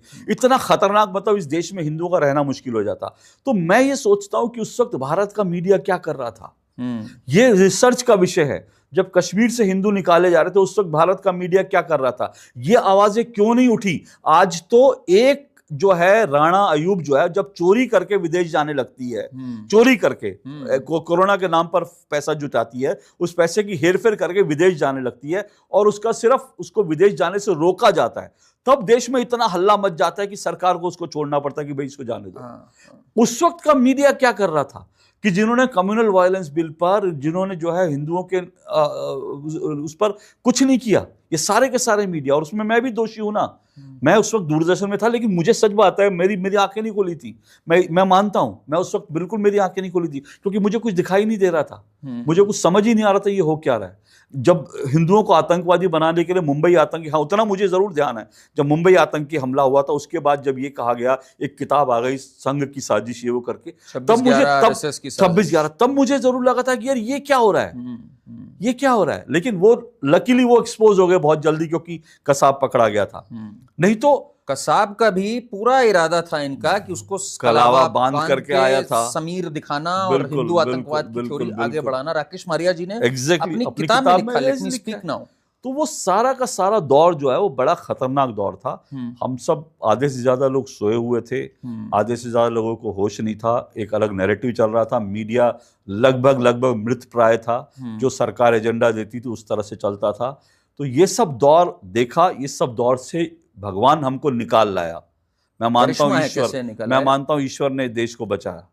मीडिया जो उस जमाने का था अशोक जी, आज तो कह दिया जाता है गोदी मीडिया, उस समय का जो मीडिया है, मैं कभी कभार अचरज से सोचता हूं, एनडीटीवी के 25वीं वर्षगांठ राष्ट्रपति भवन में मनाई जा रही है। ठीक, मेरा ख्याल है एनडीटीवी का लॉन्च भी प्रधानमंत्री के घर पर हुआ, प्रधानमंत्री के घर पे हुआ। और ये सब उस समय इनका क्या जलवाए जलाल थे, जरा मुझे ये बताइए। ये जो आजकल जो लोग रोते हैं, जिनको बैन नहीं किया जाता, बैन तो आपके जैसों को किया जाता है, आप उस 14 की एलीट लिस्ट में एक थे जिनको विपक्ष ने कह दिया था हम नहीं जाएंगे इनके शो पे, पर जो इनके प्रिय हैं जैसे राजदीप सारदेसाई हो गए, बरखा दत्त हो गए, ये सब थे, इनके क्या जलवाए जलाल थे उस टाइम पे, जरा ये हमें बताइए। इनके जलवाए जलाल ये थे कि इनके एक फोन कॉल पर प्रधानमंत्री निवास की दरवाजे खुल जाते थे। ये प्रधानमंत्री निवास में जब चाहे तब इनकी एंट्री होती थी। ये जब चाहे फोन पर प्रधानमंत्री, और प्रधानमंत्री क्यों, क्योंकि ये तो सीधा सुपर प्रधानमंत्री से जुड़े हुए थे। इनके लिंक जो है सुपर प्रधानमंत्री जी से होते थे, कांग्रेस के टॉप लीडरशिप से होते थे। तो प्रधानमंत्री इनके लिए क्या चीज थी, तो मनमोहन सिंह जी के रूप में उनके लिए प्रधानमंत्री क्या थे। और ये भी बात है, मैं बड़े दुर्भाग्य, एक चीज और भी हमको ध्यान रखनी चाहिए। ये दौर 2000 कि जब अटल जी की सरकार थी, तब भी यही सारे सेट ऑफ जर्नलिस्ट थे जो रूल कर रहे थे। मीडिया में बदलाव नहीं आया था उस वक्त। ये क्योंकि उस वक्त शायद अटल जी बहुत उतना उदार तो होना भी नहीं चाहिए थे जितने उदार शायद वो मीडिया को लेकर थे, या शायद इनका नैरेटिव वो भी नहीं समझ पाए, वो समझ नहीं पाए, या हाँ वो समझ नहीं पाए उनका नैरेटिव के भी, ये मीडिया किस तरह का नैरेटिव, क्योंकि उनको लगता था कि ये भाई एनडीटीवी है, ये बरखा दत्त है, ये राजदीप है, ये सब लोग बड़े ऐसे। लेकिन वो लोग कैसी एजेंडा पत्रकारिता करते थे, धीरे धीरे सोशल मीडिया आया तब ये लोग बेनकाब होने लगे। तो लगता था कि उस वक्त ये बड़े, क्योंकि बड़े पत्रकार थे, बड़े संपादक थे, तो प्रधानमंत्री के लिए ये प्रधानमंत्री के साथ बैठ के विमान में जाते थे, विदेश दौरे करते थे। मैं बहुत बार बता चुका हूँ विदेशों में इनको कैसे मुफ्त की शराब पिलाई जाती थी, कैसे ये लोग घूमते थे, अय्याशी करते थे, कैसे इनको जंकेट दिए जाते थे। उसका जिक्र जो है खुद जो है प्रधानमंत्री के मीडिया सलाहकार है संजय बारू ने अपनी किताब में किया कि मीडिया जंकेट। अब मीडिया जंकेट क्या समझ लीजिए, मीडिया जंकेट ये है कि भैया अपने परिवार के साथ विदेश घुमाओ, जाओ, ये टिकट तुम्हारी एयर टिकट है, ये होटल का है, और वहां विदेश मंत्रालय आपको 100 दिन के $100 $500 देगा, जाओ विदेश घुमाओ परिवार। ये सब चलता था। तो ये इनके जलवा जलाल इस तरह के होते थे। प्रधानमंत्री कार्यालय, राष्ट्रपति कार्यालय इनके लिए अपने जैसे थे। और ये भी हमको ध्यान रखना चाहिए कि इतना इनका रैकेट था कि कारगिल वॉर के समय में क्या हुआ था, एनडीटीवी की सेना तक इनके प्रभाव में थी। सेना इनके जो है, सेना में जहां जाना चाहते थे अपने हेलीकॉप्टर में बैठा के सेना इनको एनडीटीवी के पत्रकारों को ले जाती। कैसे था ये? हाँ। और उसके बाद क्या रिपोर्टिंग होती थी वो आपको बरखा दत्त की रिपोर्टिंग पता है। फिर उसके बाद इनको पद्मश्री मिलते थे, राजदीप को, बरखा को जो पद्मश्री मिला। तो ये सब तो अपने आप में जांच का विषय है कि इनको क्या। और आज की तारीख में फिर मैं कहता हूं ये उस समय के दौर का था। आज की तारीख में अगर इन लोगों के पर्सनल एसेट्स की अगर जांच हो जाए, इनके अगर इनके जो करोड़ों के इनके मकान हैं, अगर उसकी, ये इनके पास बैंक बैलेंस क्या है। बहुत सारे ऐसे लोग हैं जिनके शायद दुबई में या लंदन पेरिस में जिनके अपार्टमेंट होंगे, तो अगर इनके एसेट्स की जांच हो जाए तभी आपको पता चल जाएगा कि उस समय ये लोग क्या कर रहे थे। ये सारी चीजें जो हैं अभी तक ढक की छुपी हैं, लेकिन ये लोग क्या कर रहे थे, इनका जलवा जलाल इस तरह का था, पर बेसिकली ये लोग दलाली कर रहे थे। अगर मैं गलत नहीं कहूँ तो ये लोग दलाली कर रहे थे, और दलाली के इनको पैसे मिल रहे थे, दलाली की इनको सुविधा मिल रही थी। आज हम लोग सवाल करते हैं तो कहते हैं कि हम लोग गोदी मीडिया है। हम तो आज अगर आपके क्या जलवाए जलाल हैं आज के दिन में जो आपको बोलते हैं, मैं वही पूछना चाहता हूँ, आपके क्या मेरे है? पास तो अपना ड्राइवर भी नहीं, अभी आपके पास आया अपनी गाड़ी चलाते, छोटी सी गाड़ी चला कर। हमारे जलवा जलाल ऐसे ही है। तो ये यही मैं कह रहा हूँ कि किस तरह के जलवा जलाल थे वो। आप तो ये अब मीडिया जंकेट्स और ये सब खत्म हो गए अब? नहीं, अब कहाँ जंकेट, मीडिया जंकेट कुछ नहीं अब ना। और ये जाते हैं विमान में, अब कुछ नहीं ना जाते? नहीं, प्रधानमंत्री के विमान में कब नहीं कोई जाते। नहीं, पहले प्रधानमंत्री के विमान में प्रधानमंत्री के साथ पूरा प्रधानमंत्री के साथ करीब 100-150 पत्रकार जाते थे, और जो है उन 100-150 पत्रकारों की ये लोग जो कहते हैं प्रधानमंत्री विमान में प्रेस कॉन्फ्रेंस कर देते। प्रेस कॉन्फ्रेंस ठीक है, उस समय आप प्रधानमंत्री के विमान में बैठकर जा रहे हैं। और ये भी मैं आपको यहाँ पर अच्छा एक चीज़ बोलता हूँ कि आपको कि ये जो कहते हैं कि पहले प्रधानमंत्री प्रेस कॉन्फ्रेंस करते थे, प्रेस कॉन्फ्रेंस उनकी शायद एक आखिरी थी, मनमोहन सिंह जी की प्रेस कॉन्फ्रेंस। उसके पहले उनकी जो प्रेस कॉन्फ्रेंस थी, क्या वो प्रेस कॉन्फ्रेंस थी? क्योंकि आपको अगर याद हो तो एक बार प्रधानमंत्री निवास में एक बाकायदा सो कॉल्ड प्रेस कॉन्फ्रेंस हुई थी मनमोहन सिंह जी के घर पर, और उसमें जो है अर्नब गोस्वामी, मुझे अच्छी तरह से याद है क्योंकि मैं उस वक्त लाइव देख रहा था, हमारे डीडी से एक पत्रकार गई थी और उनको क्वेश्चन दिया गया था कि भाई ये सवाल दिया गया था, ये सवाल भी क्या था, वो शेर दिए गए थे प्रधानमंत्री की शान में, 2 शेर पढ़ने थे, उसके बाद कुछ बोलना था। तो वो जो सो कॉल्ड प्रेस कॉन्फ्रेंस थी उसके अंदर अर्नब गोस्वामी ने एक सवाल पूछा था कुछ घोटाले पर, तो मनमोहन सिंह ने उसका जवाब दिया। उसके बाद उन्होंने काउंटर क्वेश्चन किया, मनमोहन सिंह ने उसका भी दूसरा काउंटर क्वेश्चन था, तो प्रधानमंत्री के मीडिया सलाहकार जो थे उन्होंने कहा कि आप यहाँ पर पीएम को इंटेरोगेट करने नहीं आए हैं, चुप हो जाइए। चुप करा दिया था ना। तो वो इंटरव्यू था ना प्रेस कॉन्फ्रेंस। आप अपने सवाल भी एक सवाल आपने किसी से पूछ लिए, और उसके पहले आप राजदीप के सवाल जो है सोनिया गांधी जी से देख लीजिए क्या सवाल करते थे कि आप दाल कौन सी पसंद थी सोनिया जी को। ये पूछा जाता था कि आपने अपनी सासू माँ से आपके कैसे संबंध थे, किचन में आपने खाना बनाना कब सीखा। ये लोग हमको आज बताते हैं कि इंटरव्यू कैसे लेने चाहिए। ये लोग हमारे जैसे लोग आज बताते हैं कि मतलब कहते हैं कि ये तो इंटरव्यू है। तो ये सब और ये भी आपने, क्योंकि मेरे पहले इंटरव्यू का जिक्र किया 2014 का, मैं ये भी बता दूं छोटी सी संक्षेप में कि उस समय तक पूरे मीडिया ने ये नैरेटिव बना रखा था, पूरे मीडिया में, कि नरेंद्र मोदी के इंटरव्यू फिक्स होते हैं। आपको अगर याद हो, क्योंकि क्या हुआ, राजदीप, बरखा, ऐसे जो धुरंधर पत्रकार थे देश के वीर संघवी, इनको इंटरव्यू नहीं मिल रहे थे। तो इन लोगों ने एक नैरेटिव बनाया कि ये तो फिक्स इंटरव्यू होते हैं। तो इसमें मैं भी फंस गया था, क्योंकि मुझे भी लगा था कि ये फिक्स इंटरव्यू होगा क्या। जब मेरे पास टाइम आया तो मुझे उनके ओएसडी ने कहा आप आधा घंटे पहले आ जाइएगा, चर्चा कर लेंगे। तो मुझे लगा शायद ये मेरे से सवाल पूछेंगे कि भाई क्या सवाल पूछने। जब मैं आधा घंटे पहले वहां गया तो मुझे आधा घंटा पहले तो कोई आया नहीं, 15 मिनट पहले उनके ओएसडी आए मोदी जी के, और मैंने उनसे कहा सर आपने मुझे कहा था पहले आ जाओ। बोले हाँ मैंने पहले था, चाय ले लो, पोहा ले लो, नाश्ता कर लो, सुबह सुबह बुलाया ना। तो उन्होंने मुझे चाय नाश्ते के लिए पोहा खाने के लिए भेज दिया। पोहा खाकर आया तो सामने से मोदी जी आए और कहा कि कैसे अशोक शुरू करें इंटरव्यू। तो हमने कुछ डिस्कस, और उसके बाद मैंने जो सवाल पूछे, अगर वो पूरा इंटरव्यू आपने देखा होगा, मेरे कई सवालों पर वो गुस्सा हुए। कई सवाल उन्होंने अप्रिशिएट किए। तो ऐसा नहीं है, तो ये कोई फिक्स, मुझे भी लगा कि कोई फिक्स इंटरव्यू नहीं होता भाई, कोई फिक्स इंटरव्यू नहीं होता। लेकिन आप क्या चाहते हैं, देश के प्रधानमंत्री के सामने बैठ करके क्या हम उनसे बाहें चढ़ा करके और उनके गर्दन पकड़ के सवाल पूछेंगे? आप ये चाहते हो क्या भाई? कर्टसी तो आपको रखनी पड़ेगी। और सवाल, कौन सा सवाल पिछले 2024 के चुनाव में कौन सा सवाल था नरेंद्र मोदी से जो पूरे मीडिया ने नहीं पूछा? एक सवाल नहीं पूछा, मैं वही सोचता नहीं पूछा। और दूसरी तरफ मैं इसका जिक्र करना चाहूंगा, एक आपको बताता हूं, शायद 2019 का लोकसभा चुनाव था। रवीश कुमार ने राहुल गांधी का एक छोटा सा इंटरव्यू किया मैदान में, खुले मैदान में। आप उस पूरे इंटरव्यू को देख लीजिए। राहुल गांधी उस वक्त कांग्रेस पार्टी के अध्यक्ष थे। क्या राहुल गांधी से सवाल नहीं पूछा जाना चाहिए था कि आपकी अध्यक्षता में कांग्रेस पार्टी का प्रदर्शन इतना खराब क्यों रहा? क्या यह सवाल नहीं पूछा जाना चाहिए था कि कांग्रेस पार्टी 2014 से पहले जो करप्शन केसेस में फंसी उसके लिए क्या आपने उसमें क्यों आवाज नहीं उठाई? ऐसा कोई सवाल नहीं पूछा गया। वो इंटरव्यू इतना शर्मनाक है, मैं बता रहा हूं आपको क्यों वो बहुत शर्मनाक मुझे लगा। अगर आपको ध्यान हो वो इंटरव्यू, उसमें वो एक मैदान में बैठे हैं, लोग भी हैं, उसमें वो चिल्लाते हैं चौकीदार, हाँ, और वो चिल्लाते हैं चोर है। यस। और रवीश कुमार मुस्कुरा रहा है, जबकि सुप्रीम कोर्ट से इनको झड़प पड़ी है कि आप ये बात बोल नहीं सकते।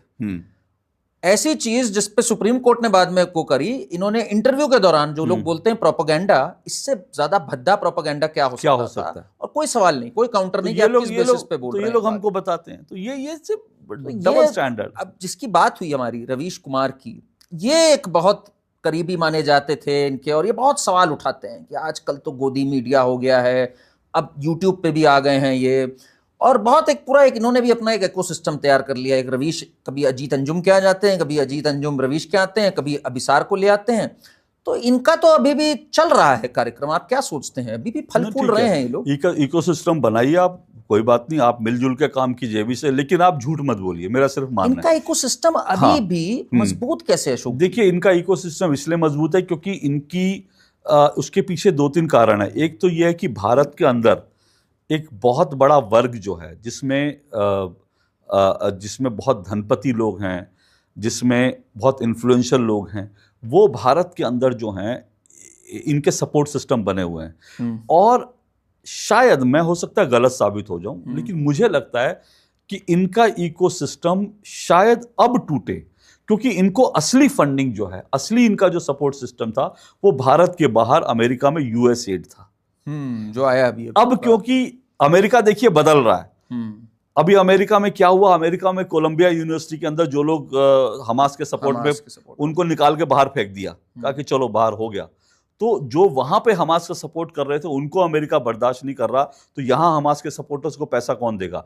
जाहिर सी बात है उनको टर्की से पैसा आएगा, चाइना से आएगा, लेकिन अमेरिका से। तो मुझे लगता है शायद इनका सपोर्ट सिस्टम थोड़ा वीक पड़े, अभी कहना मुश्किल है, लेकिन है क्या, देखिए भारत, एक बात और करण जी हमको समझनी चाहिए कि भारत को कोई भी बढ़ता हुआ नहीं देख सकता।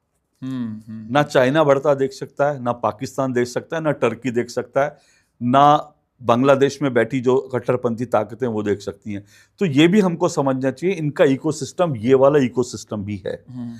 मुझे नहीं मालूम, मैंने एक खबर पढ़ी थी जिसमें यह आया कि इन लोगों के यूट्यूब चैनल वगैरह भारत से ज्यादा पाकिस्तान में देखे जाते हैं। जी बिल्कुल। तो पाकिस्तान में लोग क्योंकि पाकिस्तान में चाहते हैं कि मोदी को कैसे गाली दें, पाकिस्तान में चाहते हैं कि भारतीय सेना को कैसे गाली दें, पाकिस्तान में चाहते हैं कि भारत की बड़ी आर्थिक स्थिति खराब है, तो वो लोग देख देख के बड़े खुश होते हैं कि वो सब चीजें देख करके। तो इनके सपोर्टर बहुत सारे वो हो सकते हैं। और दूसरी बात है, हमको ये भी नहीं बोलना चाहिए, भारत में डेमोक्रेसी है, तो भारत में एक बड़ा वर्ग ऐसा है जो बीजेपी के खिलाफ है, मोदी के खिलाफ, और होना भी चाहिए। डेमोक्रेसी में किसी को, सबके लिए अपनी आवाज होनी चाहिए। डेमोक्रेसी में अलग बात रखना तो वो है। इनफैक्ट आपके शोज पे भी एक से एक तीखी टिप्पणी हुई, और हमने भी करी कि भाई रोहिंग्यास का डिपोर्टमेंट होना चाहिए। भाई क्यों नहीं हो रहा? 10 साल हो गए, उस पर अलग अलग सवाल होते हैं, and it's good to be critical. ये एक जीवंत समाज तो यही है भाई जिसमें हो। पर आपने जो बात कही, ये वो लोग हैं, आपने जब बोला ना चाइना नहीं आगे बढ़ते हुए देखना चाहता, पाकिस्तान नहीं चाहता, बांग्लादेश नहीं चाहता, इसमें ही रवीश कुमार भी आ जाते हैं, आरफा जैसे लोग भी आ जाते हैं, ये सब भी आ जाते हैं जो आगे नहीं बढ़ने देना चाहते। और उनके लिए आपने एक शब्द बनाया, वो था खान मार्केट गैंग। और आपकी ये जो पुस्तक है बहुत ही जबरदस्त आपने लिखी और बहुत चली भी है, मोदी वर्सेस खान मार्केट गैंग जी। अब ये खान मार्केट गैंग, ये शब्द कैसे इनको आपने कॉइन किया कि भाई ये खान मार्केट गैंग है, जरा ये हमें समझाइए। देखिए, खान मार्केट गैंग तो शायद, अगर मैं गलत नहीं हूं तो अरुण जेटली जी का कॉइन किया शब्द है। अच्छा। जिसको बाद में नरेंद्र मोदी जी ने भी कहा। बेसिकली लुटियंस मीडिया एक छोटा वर्ग है, क्योंकि उसमें मीडिया के लोग ही आते हैं। लुटियंस मीडिया जो प्रधानमंत्री नरेंद्र मोदी बार बार कहते रहे, लुटियंस मीडिया, क्योंकि लुटियंस मीडिया था जो नहीं चाहता था नरेंद्र मोदी दिल्ली आए, उनको तकलीफ हुई लुटियंस मीडिया को। अब लुटियंस मीडिया के साथ जब और भी लोग जुड़ जाते हैं, इसमें रिटायर्ड जज जुड़ जाते हैं, बड़े बड़े ब्यूरोक्रेट जुड़ जाते हैं, बड़े बड़े धनपतियों के बच्चे जुड़ जाते हैं, तो ये वर्ग बड़ा हो जाता है, तो ये खान मार्केट गैंग बन जाते हैं, क्योंकि ये सब लोग मिलकर काम करते हैं जिस इकोसिस्टम की बात कर रहे हैं। लेकिन मैं इस खान मार्केट गैंग को न्यूयॉर्क तक ले गया, क्योंकि अब से पहले न्यूयॉर्क टाइम्स, अब भी न्यूयॉर्क टाइम्स, वॉशिंगटन पोस्ट भी इसमें शामिल है, और यूएसएड भी इसमें शामिल है। तो यूएसएड भारत के खिलाफ पैसा पंप कर रहा था, भारत में शाहीन बाग बना रहा था, भारत में जो है किसान आंदोलन खड़े कर रहे थे, ये सब खान मार्केट गैंग है। तो इस खान मार्केट गैंग को, ये सब इसका हिस्सा है। तो मैं मानता हूं ये पूरा खान मार्केट गैंग है जिनको ये सब बर्दाश्त नहीं होता। ये जो रैंकिंग करने वाली एजेंसियां हैं, वी डैम है जो डेमोक्रेसी बताती है कि कहां बढ़िया है, एक हंगर इंडेक्स है, ये सब खान मार्केट गैंग का हिस्सा है। मजेदार बात तो ये हंगर इंडेक्स की कि श्रीलंका और बांग्लादेश से हम लोग पीछे, जो आज हमसे ले रहे हैं। हैप्पीनेस इंडेक्स में बांग्लादेश हमसे आगे था, अभी हैप्पीनेस वहां पे दिख गई। प्रेस फ्रीडम में तालिबान प्रेस फ्रीडम में तालिबान आ गया है, और डेमोक्रेसी में पाकिस्तान हमसे आगे है। तो ये सारा खान मार्केट गैंग है। अच्छा, और सबसे मजेदार आपको बात बताओ, आपकी ये जो पुस्तक मैंने ली थी, वो भी खान मार्केट से ली थी वहां पर, और वो इतना शॉक्ड हुए, उसके बाद फिर उन्होंने नहीं रखी वहां पर। बाकी जगहों पे बहुत दिखती है, उस जगह पे वो फिर घबरा गए कि अरे यार, वो एक्चुअली लोग समझते नहीं। मैं अभी भी लोगों को लगता है खान मार्केट गैंग मतलब हम खान मार्केट गैंग की बात, ये खान मार्केट से इसका कोई लेना देना नहीं। ये खान मार्केट गैंग एक लार्जर पर्सपेक्टिव है, पर बहुत सटीक है ये। बहुत सटीक है। मैंने वहां पर एक आध बुक स्टोर्स पे इन सबको, जो कि नेशनल एडवाइजरी काउंसिल के होते थे, बड़े बड़े धुरंधर हर्ष मंडार हो गए और ये सब हो गए जिन्होंने कम्युनल वायलेंस बिल की स्थापना करी थी, इन सबको बहुत देखा है उस जगह पर, बिल्कुल चर्चा करते हुए चाय पे और बैठ के, और सब इंग्लिश टी मंगा के बैठ के बात करते हुए, बहुत देखा है। तो ये मेरा ख्याल है छुआ। आपको लगता है अशोक जी, आप काशी से आए हैं, ठीक, और आपने भारत को बहुत हर तरह से देखा है, बहुत स्ट्रगल भरा दौर रहा है आपका भी, स्वयं का भी, परिवार में ट्रेजेडीज भी हुई, बचपने में गरीबी भी आपने देखी, पिताजी भी 2.5 वर्ष तक मीसा के विरोध में अंडरग्राउंड रहे। आपको लगता है ये जो वर्ग है, जो हार्डन्ड वर्ग है, जैसे आप आए धीरे धीरे, ये अब हिंदुस्तान में जाग रहा है, और जो एलिट्स हैं वो अब टच खो चुके हैं भारत की मिट्टी से? आपको लगता है ये एक चेंज आया है? बिल्कुल आप ठीक कह रहे हैं, क्योंकि चीजें बदल रही हैं, बहुत तेजी से बदल रही हैं। जमीन से जुड़े लोग उठकर आ रहे हैं। मैं तो पता नहीं कितना में, लेकिन हर क्षेत्र में आप देखें करण जी, बहुत बहुत ऐसे ग्राउंड से उठकर लोग आ रहे हैं जिन्होंने जमीन पर काम किया है, जो भारतीय संस्कृति में, भारत की विरासत में, भारत के आध्यात्म में भरोसा रखते हैं। ऐसे लोग अब उठकर सामने आ रहे हैं जिनको कल तक कोई पूछता नहीं था। तो वो पूरा का पूरा, देखिए, हम इकोसिस्टम, अभी मीडिया और इंटेलेक्चुअल वर्ग में इकोसिस्टम इनका बना होगा, लेकिन बाकी सब जगह इनका इकोसिस्टम टूट चुका है। आज अगर भारत का एक खिलाड़ी भी जीतने के बाद अगर वो जो है नमन करता है, या अगर विराट कोहली ने अभी सेवा भारती को प्रेज किया, पता नहीं कितने लोगों की कितना खराब लगा होगा, है ना। और अगर विराट कोहली ने और अगर रोहित शर्मा ने कहीं लिख दिया कि कांग्रेस पार्टी को लेकर, क्योंकि कांग्रेस के एक प्रवक्ता ने उनके ऊपर बेहुदा टिप्पणी की, तो वो ये सब चीजें जो हो रही है ना, मुझे लगता है कि अब कोई रोहित शर्मा जैसा खिलाड़ी मान लीजिए, वो जमीन से उठकर आए ना, वो कौन सा कांग्रेस के किसी बड़े बाप का बेटा है कि उसको कांग्रेस की एंट्री मिल गई है। अगर कांग्रेस की एक प्रवक्ता उस रोहित शर्मा के ऊपर बेहुदा टिप्पणी करेगी तो वो राइटफुली जवाब देगा। और जो अपने कौन से वो खिलाड़ी हैं जिनकी वाइफ बीजेपी की विधायक रविंद्र जडेजा किसी के दम पर तो नहीं आया ना, वो जमीन से जुड़ा खिलाड़ी है, वो अपनी मेहनत से आया। जब वो क्रिकेट ग्राउंड में होता है तो उसकी मेहनत, उसकी प्रतिभा दिखती है।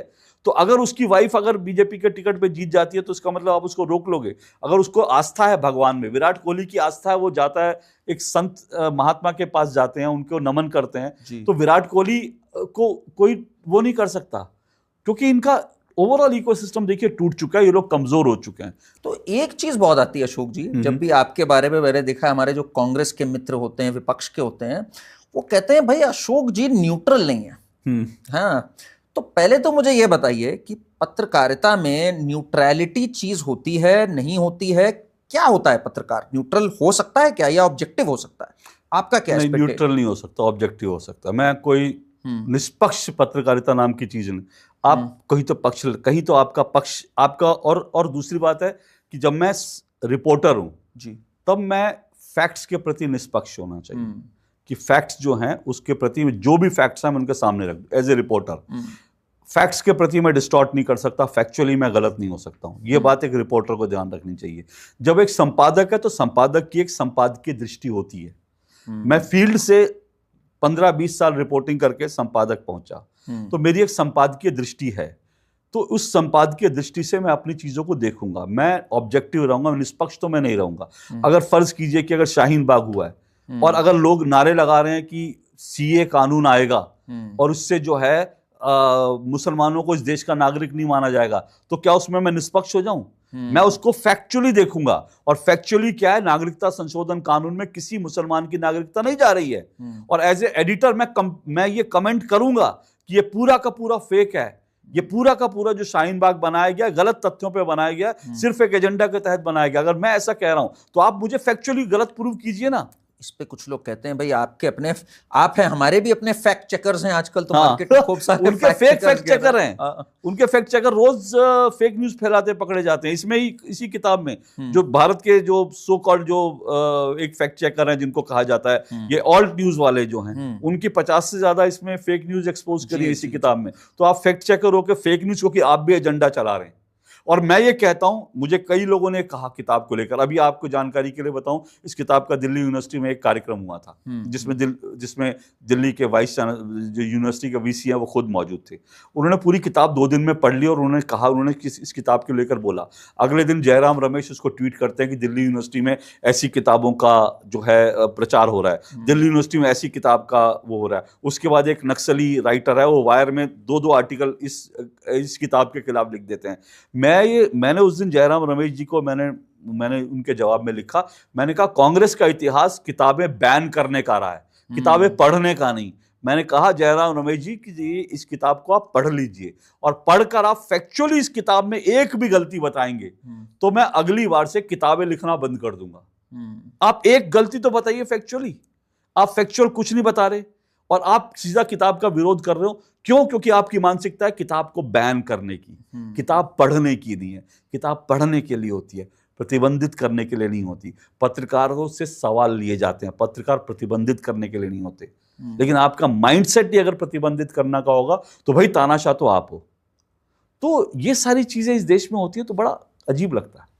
आपको जब आप फैक्ट चेकर्स की बात करते हैं तो एक और फैक्ट चेक करने की एक कोशिश करी गई। आपने एक बात कही थी कि 2006 में मेरा ख्याल है आपको मना किया गया था कि आप कलावा ना दिखे आपका स्क्रीन के ऊपर। तो किसी ने फिर क्लिप डाली, आप जानते हैं को किसने, मैं तो नाम ही नहीं लेना ठीक समझता हूँ। हाँ, उसने क्लिप डाली कि देखो 2013 में भी अशोक जी ने पहन रखा है। तो ये क्या दिखाना चाह रहे हैं इससे? तो भाई मैंने कहा, मैं तो उसके बाद मैंने तो उतारा ही नहीं। मैंने ये कहा कि हाँ, मुझे कहा गया था कि मैं मेरा कलावा या तो उतार दूं या नजर नहीं आना चाहिए, ठीक है ना। तो मैंने कलावा को उतार दिया, कलावा को मैंने ढक लिया था। ये 2005 या 6 की बात है। और उसके बाद से अगर आपको 2013 में मेरा कलावा दिखाई दिया तो इसलिए दिखाई दिया क्योंकि 2013 तक मैंने, पहली बात तो मैंने कलावा उतार नहीं था। दूसरी बात मैं ये मानता हूं उस वक्त तक मैंने, क्या हुआ कि वो जो अधिकारी थे जिनको कलावा, जिन्होंने आदेश दिया था, वो तब तक जा चुके थे। और दूसरी चीज ये थी कि तब मैंने एक कार्यक्रम शुरू किया था जानने का हक करके, जो आरटीआई बेस्ड प्रोग्राम था। और तब मैंने मतलब ऑफिस में डिस्कस हुआ कि भाई ये प्रोग्राम एक ऐसा है जिसमें हम राइट टू इंफॉर्मेशन की बात कर रहे हैं, तो इसमें थोड़ा सा लुक चेंज होना चाहिए। तो पहली बार उस कार्यक्रम के तहत मैंने जो बाजू है फोल्ड करके, उससे पहले मेरी बाजू पूरी ढकी होती थी जिसमें कलावा नहीं दिखता था। तो 2009-10 में जब 10 या 11 में जो है जब मैंने फोल्ड करनी शुरू की, तब मेरा कलावा दिखा। और उसके बाद उस समय किसी ने ऑब्जेक्शन नहीं किया क्योंकि मैंने उसकी बात मानी भी नहीं। मानी इस सेंस में मैंने कलावा उतारा नहीं, फिर से कह रहा हूं। लेकिन जब मुझे ये आदेश दिया गया तो उसके बाद मैंने अपना कलावा दिखाया भी नहीं। समझ गया, सिंपल सी बात है। हाँ, ये जो पूरा ट्रांसफॉर्मेशन हुआ कि भाई एक स्टेज थी जब सत्यम शिवम सुंदरम से भी प्रॉब्लम थी इनको, है ना, हटा दिया गया था। उसमें था कि शिवम में तो भाई आराधना आ रही है हिंदू, इस कदर हिंदू नफरत, और आज भी बढ़ती चली गई वो। आपको क्या लगता है अशोक जी, ये नफरत जो है विपक्ष की, बिकॉज विपक्ष डूबती जा रही, जनता तो इन्हें रिजेक्ट करती जा रही है, ये नफरत फाइनली खत्म होगी, फिर इनका दोबारा से पुनर्जन्म होगा? क्या देखते हैं आप इस समय की राजनीति देखते हुए? बिकॉज एक नेता है जो कहते हैं I want to fight the Indian state, yes, और सनातन को गाली दे रहे हैं। तो इसका चेंज क्या देखते हैं आप? या एक वन पार्टी जो है वही जीतती रहेगी? बिकॉज एक विपक्ष भी चाहिए हमें। देखिए, ऐसा है कि या तो ये सोच खत्म होगी हिंदुओं को गाली देने वाली, हाँ। या अगर वो सोच खत्म नहीं हुई तो कांग्रेस इसी तरह से, क्योंकि कोई पार्टी खत्म नहीं होती, और इतनी पुरानी पार्टी मैं मानता हूं खत्म, कोई भी पॉलिटिकल पार्टी वो रहती है, उसके सर्वाइवर रहते हैं, उसको मानने वाले लोग रहते हैं, और भारत में तो कम्युनिस्ट भी अभी तक सर्वाइव कर रहे हैं तो इसलिए मैं ये नहीं मानता। लेकिन अगर ये सोच खत्म नहीं हुई तो मेरा मानना है कि बीजेपी चुनाव जीतती रहेगी, कांग्रेस हारती रहेगी। क्योंकि देखिए अब लोगों के ये समझ में आ गया कि आप मेरे धर्म को गाली दे करके आप नहीं, और अब लोगों की आवाजें भी उठने लगी हैं। आप जैसे लोग हैं जो इसका विरोध करेंगे, मेरे जैसे लोग हैं जो विरोध, हम अपने आप कुछ भी करिए आप, लेकिन आप सरकार का विरोध कीजिए, लेकिन मेरे धर्म को गाली क्यों दोगे भाई? आप होली को, मेरे दिवाली पर आप क्यों मृत्यु कुंभ कहोगे, मृत्यु कुंभ, मेरे महाकुंभ को मृत्यु को, तो लोग आपको क्या वोट देंगे? नहीं देंगे लोग। आपको ये समझ में नहीं आ रहा। लेकिन देखिए कांग्रेस में क्या है, कांग्रेस में हमेशा हर धारा के लोग रहे हैं। कांग्रेस एक टाइम था जब कांग्रेस में एक मध्यम वर्गीय थे, एक राइट विंगर थे, मदन मोहन मालवीय आखिर जिन्होंने काशी हिंदू विश्वविद्यालय बनाया, वो तो यही थे, कांग्रेस के ही नेता थे। अब आप सोचिए अगर राहुल गांधी होते तो मदन मोहन मालवीय को वो काशी हिंदू विश्वविद्यालय बनाने देते? वो तो नहीं बनाने देते। बोले ये तो जो है सेकुलर हिंदू विश्वविद्यालय होगा। तो आज आपको काशी हिंदू विश्वविद्यालय नहीं दिखता अगर मदन मोहन मालवीय या मदन मोहन मालवीय कांग्रेस से निकल के बनाते। तो कांग्रेस में भी ऐसी धारा के लोग थे, लेकिन अब कांग्रेस में ऐसी धारा के लोग बिल्कुल दरकिनार हो गए। और मैं यकीन से आपको बता रहा हूं, मेरे पास बहुत सारे कांग्रेस के मेरे जो मित्र लोग हैं, जो मेरे, वो आके कहते हैं कि अशोक जी हम डूब जाएंगे अगर ये पॉलिसी नहीं बदली तो। वो साफ तौर पे कहते हैं कि मेरे पास अभी पिछले हफ्ते हरियाणा कांग्रेस के एक नेता आए थे, उन्होंने कहा कि अशोक जी मुझे लग रहा है कि, और वो बड़े कट्टर कांग्रेसी हैं, लेकिन उन्होंने मुझे कहा, बोला अशोक जी अगर हम लोग नहीं बदलेंगे तो फिर मुझे भी अपना रास्ता बदलना पड़ेगा, क्योंकि मुझे कोई भविष्य नहीं दिखता है। उन्होंने ये भी कहा, मुझे उस कांग्रेसी नेता ने मुझे ये भी कहा कि अशोक जी प्रॉब्लम हमारे जैसे लोगों को होती है जो ग्राउंड पे काम कर रहे हैं। बोले ये लोग जो हैं, यानी उनका इशारा कांग्रेस के शीर्ष नेतृत्व की तरफ था, शीर्ष परिवार की तरफ था। उन्होंने कहा ये लोग तो राजा महाराजा हैं, इनको ना पैसे की कमी है ना इनको पावर की कमी है। बोले तकलीफ हमारे जैसे लोगों को होती है जो ग्राउंड पर काम कर रहे हैं। तो ये लोग जो कांग्रेस के हैं ये कब तक सहते रहेंगे और इनसे आदेश लेते रहेंगे? मेरे ये नहीं समझ रहा। जब आपको और हमें बात पता है 93 चुनाव हार चुके हैं राहुल गांधी जी, अब नहीं अगर हटाएंगे इनको तो कब हटाएंगे? लोग किस चीज का इंतजार कर रहे हैं? नहीं देखिए, हटा तो कभी सकते या कुछ ऐसी फंसी हुई है लोगों की भी इनके आगे कि भाई इनको हम को ढूंढना ही पड़ेगा। क्या है ये अशोक जी? देखिए एक तो ये है कि कांग्रेस में मुझे लगता है जो जोड़ है वो गांधी परिवार ही है। Let's accept it. अगर गांधी परिवार हट जाएगा तो शायद गांधी परिवार वो जोड़ नहीं रहेगा कांग्रेस में, क्योंकि किसी और को तो नेता मानते ही नहीं कांग्रेसी। मान लीजिए सचिन पायलट आ जाए, कितने लोग सचिन पायलट को नेता मानेंगे? क्या डीके शिव कुमार नेता मान लेंगे सचिन पायलट को? नहीं मानेंगे। या डीके शिव कुमार आ जाए तो क्या सचिन पायलट उनको नेता मान लेंगे? एक तो जोड़ जो है ना, क्योंकि वो स्ट्रक्चर नहीं है, आइडियोलॉजी भी नहीं है। या तो आइडियोलॉजी से आप जुड़े हो या उस तरह के स्ट्रक्चर, तो गांधी परिवार उनको जोड़ता है। अब गांधी परिवार जब डिरेल हो चुका है, गांधी परिवार जब बिल्कुल, तो अब कांग्रेसियों के सामने या तो उनकी जी हुजूरी करते हुए उसी में सरवाइव करना है कि देर सवेर शायद किसी की तपस्या काम आ जाए, किसी को राज्यसभा मिल जाए, किसी को विधानसभा की सीट मिल जाए, किसी को कुछ मिल जाए, तो या तो उसी में रहकर सर्वाइव करना है, या फिर ऐसे लोग धीरे धीरे अब छोड़ा ना। आखिर आचार्य प्रमोद कृष्णम जैसे लोग कांग्रेस के, हाँ हमारा एपिसोड किया तो उन्होंने छोड़ा ना। कब तक बर्दाश्त करेंगे? राधिका खेड़ा, रोहन गुप्ता, मैं अभी पिछले दिनों याद कर रहा था, रोहन गुप्ता एक मेरे बीजेपी के एक प्रवक्ता, उनसे बात चल रही थी। रोहन एक टाइम में जब मैंने दो टूक शुरू किया था तो रोहन गुप्ता और बीजेपी के प्रवक्ता की भयंकर वो हुई थी। तो बीजेपी के प्रवक्ता याद कर रहे थे, यार देखो दो टूक में कितनी भयंकर लड़ाई हुई थी, आज रोहन गुप्ता हमारे साथ हैं। तो ये चीजें होंगी, या तो छोड़ के लोग निकलेंगे, नहीं तो कांग्रेस यही करते रहेगी। तो विपक्ष में बैठ रहे हैं तो आप बैठिए, क्या किसने रोका है? विपक्ष तो होना ही चाहिए देश में। अशोक जी, इतने प्रवक्ता आते रहते हैं आपके शो पे, दो टूक इतना कामयाब शो है। पहली बात तो उसने एक तरह से फेस बदला। हमारे यहाँ तो डिबेट्स का कल्चर ही नहीं था दूरदर्शन पे, तो पहली बार डिबेट्स आई। आपको जो आपने डिबेट्स करी हों उनमें से 2-3 एपिसोड आपके कौन से हैं जो आपके बड़े दिल के करीब हैं, जो आपको लगा कि ये एपिसोड बहुत बढ़िया गया था?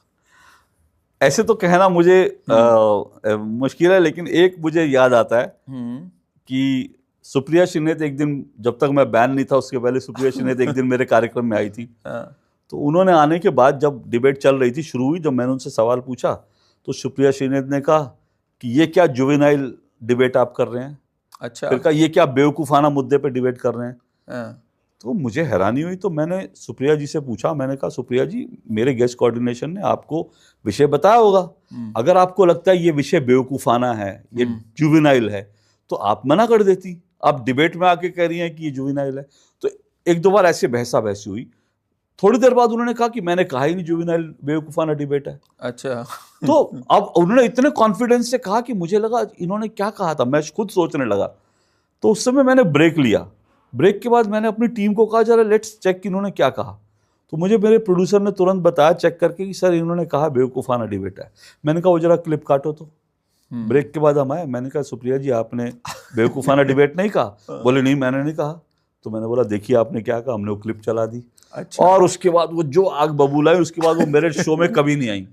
कभी नहीं आई मेरे शो में। तो ऐसे कई बार होता है। लेकिन कई बार लोग पकड़े जाते हैं। कांग्रेस के एक नेता आए और उन्होंने मेरी डिबेट में एक बार मुझे ध्यान नहीं आ रहा, उन्होंने कुछ झूठ बोला कि हमने, हाँ उन्होंने झूठ बोला राम मंदिर को लेकर कि हमने तो राम मंदिर पर जो है दूसरा एफिडेविट दिया था कांग्रेस ने।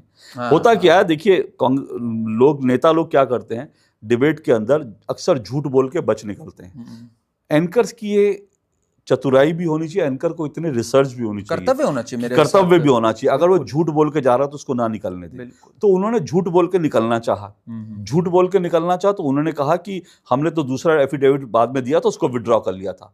एक बार तो मैं कंफ्यूज हुआ, फिर मैंने कहा ऐसा कोई, मैंने रिकॉल किया, फिर मैंने उनसे कहा नहीं निकालिए। उन्होंने बोला मैं आपको निकाल के दे दूंगा, गूगल पे निकाल के दूंगा। मैंने ब्रेक ले लिया। ब्रेक के बाद मैं उनको उठ के चला गया। मैंने कहा मेरा मोबाइल लो। उन्होंने कहा मेरा मोबाइल चार्ज हो रहा है। मैंने अपना मोबाइल दे दिया। मैंने कहा इसमें से निकाल। तो वो जो उनका झूठ पकड़ा, नहीं आपने, हाँ छोड़ना सोच लिया था, छोड़ना नहीं। फिर अभी एक समाजवादी पार्टी के प्रवक्ता, उन्होंने दूसरी बार किया मेरे डिबेट में। उन्होंने कहा प्रधानमंत्री नरेंद्र मोदी ने कहा था कि मुसलमान आपका मंगलसूत्र छीन लेंगे। मैंने उनको कहा भाई साहब गलत बोल रहे हैं आप, मुसलमान मंगलसूत्र। उन्होंने कहा घुसपैठिए, मुसलमान वर्ड नहीं मसद। तो उसके बाद उन्होंने कहा मैं आपको डिबेट खत्म हो जाए तो मैं आपको निकाल के दे दूंगा। मैंने बोला अब भी मैं आपको ब्रेक देता हूं, आप 2 मिनट निकाल के दीजिए, नहीं तो मैं अभी ठोकूंगा और फिर छोड़ूंगा नहीं। तो मैंने कहा मैं जो 2 टूक में झूठ आपका पकड़ूंगा भी और उसके बाद टोकूंगा भी, ठोकूंगा भी, लेकिन झूठ नहीं बोलने दूंगा। तो ये तो मुझे लगता है कि शायद 2 टूक की एक कामयाबी ये है कि हम तुरंत फैक्ट चेक कर देते हैं। ये एक बहुत बड़ी चीज है। ये मेरी हमेशा दरख्वास्त रहती है जिन जिन शोज पे मैं जाता रहता हूं कि भाई फैक्ट चेक करो। एग्जैक्टली। हम तो भाई पढ़ के सही चीज बोल रहे हैं, एविडेंस के साथ बोल रहे हैं, वो अपना कुछ भी बोल। हाँ मुझे याद है आप भी शायद मेरे एक शो में आए थे, तो वहां भी आपने एक फैक्ट चेक किया था उस समय। हाँ। तो ये मुझे लगता है सबकी जिम्मेदारी है। और इसलिए मुझे लगता है कि आप जैसे लोग भी आते हैं ना, तो एक अच्छा होता है कि उसी समय तुरंत कोई चीज गलत बोली तो आपने फैक्ट चेक कर दिया और तुरंत पकड़ लिया। विपक्ष की तरफ से अशोक जी कौन एक है प्रवक्ता या कोई वो जिसको आपको देख के लगता हो भाई ये लॉजिकल बात करते हैं, जो मतलब अच्छा डिफेंड करते हैं जितना भी कर सकते हैं? Who is that one voice जो आपको लगता है कि चलो फिर भी इस पूरे में जहां सब कुछ भी अनर्गल बोल रहे हैं, एक सेंसिबल वॉइस है? नहीं देखिए, सेंसिबल वॉइस विपक्ष में वैसे तो कहीं है। जैसे मैं हमेशा बहुत जिनको पसंद करता हूं, सचिन पायलट बहुत सेंसिबल बात करते हैं। उमर अब्दुल्ला भी सेंसिबल बात करने लगे, अगर कश्मीर को छोड़कर वो करते हैं तो। उनका कश्मीर का जो उनका जो पुराना वो है ना, जो उसको लेकर के उमर अब्दुल्ला भी कई बार सेंसिबल बात करते हैं। इधर तो सेंसिबल कर रहे हैं। हाँ, इधर उनको, क्योंकि उनको समझ में आ गया कि भाई वो क्या है, तो वो कई बार वो सेंसिबल बात करते हैं उमर अब्दुल्ला। सचिन पायलट सेंसिबल बात करते हैं। पवन खेड़ा कई बार सेंसिबल बात करते हैं, कई बार। लेकिन अभी उन्होंने जो बयान दिया, मुझे लगता है इससे बेवकूफाना बयान नहीं हो सकता। अभी पवन खेड़ा ने प्रधानमंत्री नरेंद्र मोदी को लेकर बयान दिया मैं मिलना नहीं चाहूंगा। हाँ, क्या मैं मिलना नहीं चाहूंगा क्योंकि वो जो है वो मास लीडर नहीं है। अरे भैया, जो आदमी 3 बार जो तुम्हें 65 साल के बाद हुआ है ये, तुम्हें हर चुनाव में पटक के तुम्हें मार रहा है, और तुम कह रहे हो मोदी मास। तुम ये कह सकते थे भाई मैं मोदी जी से इसलिए नहीं मिलना चाहता, मेरी आइडियोलॉजी मैच नहीं करती है, समझ में आता है। लेकिन वो पवन खेड़ा जैसे व्यक्ति ने इतना बेवकूफाना बयान दे दिया, तो मुझे लगा इनको हो क्या गया। आप कह रहे हैं मास लीडर नहीं है, या फिर नफरत है, या फिर वो तपस्या पूरी कर रहे हैं अपनी, क्योंकि जिस तपस्या की कमी के कारण वो राज्यसभा नहीं पहुंच पाए, तो मुझे लगता है वो तपस्या पूरी कर रहे हैं, उसके लिए कह दिया। तो सेंसिबल वॉइस है विपक्ष में, बहुत अच्छे नेता भी हैं। मैं इसीलिए मानता हूं, देखिए मैं सच बताऊं तो, अगर या तो राहुल गांधी रास्ते पर आ जाएं, रास्ते पे आने का मतलब है कि वो हिंदुओं के खिलाफ ये जो बदजुबानी होती है, बदसलूकी होती है, ऐसा बयान अगर डीएमके बोल रही है कि भैया तमिल की हम सनातन को समूल नाश करेंगे, यहाँ से राहुल गांधी अगर आवाज उठाएं कि नहीं सनातन की अपनी चीज। हाँ, अगर अगर अगर राहुल गांधी सेंसिबल राजनीति करने लगे या कोई सेंसिबल नेता कांग्रेस की बागडोर संभाल ले जिसमें कांग्रेसी नेतृत्व करें, तो मुझे लगता है सेंसिबल वॉइस विपक्ष में है। कई है, मैं आपको बताऊं, विपक्ष क्या, विपक्ष के हित में तहसीन आए थे यहाँ पर, तहसीन पूनावाला। अरे बाबा सचमुच, अब मैं उनका नाम भूल रहा था, आई एम सॉरी। वो आपके शो की चर्चा कर रहे थे, कह रहे थे मुझे बहुत अच्छा लगता है वहां, कभी आवाज नहीं दबाई गई, खुल के मैं सबसे ज्यादा बोलता हूँ वहां, उन्होंने कहा। तो अब पर वो नहीं सपोर्ट कर सकते कि सनातन के बारे में ऐसा बोल दो, बिल्कुल क्यों नहीं ये लोग आके बोलते। आई थिंक विपक्ष में भी बहुत वॉइसेस हैं जो आपने नाम लिया, मैं सच कह रहा हूं, अगर कांग्रेस के पास राहुल गांधी के पास तहसीन पूनावाला जैसे राजनीतिक उनके सलाहकार हो जाएं, तो मुझे लगता है कांग्रेस बदल जाएगी, तो बहुत कुछ कर सकती है। वो सेंसिबल चीजों पर करते हैं और कई बार हम उनको काट नहीं पाते क्योंकि वो फैक्ट्स पे बात करते हैं और सेंसिबल बात करते हैं, गलत को गलत कहते हैं।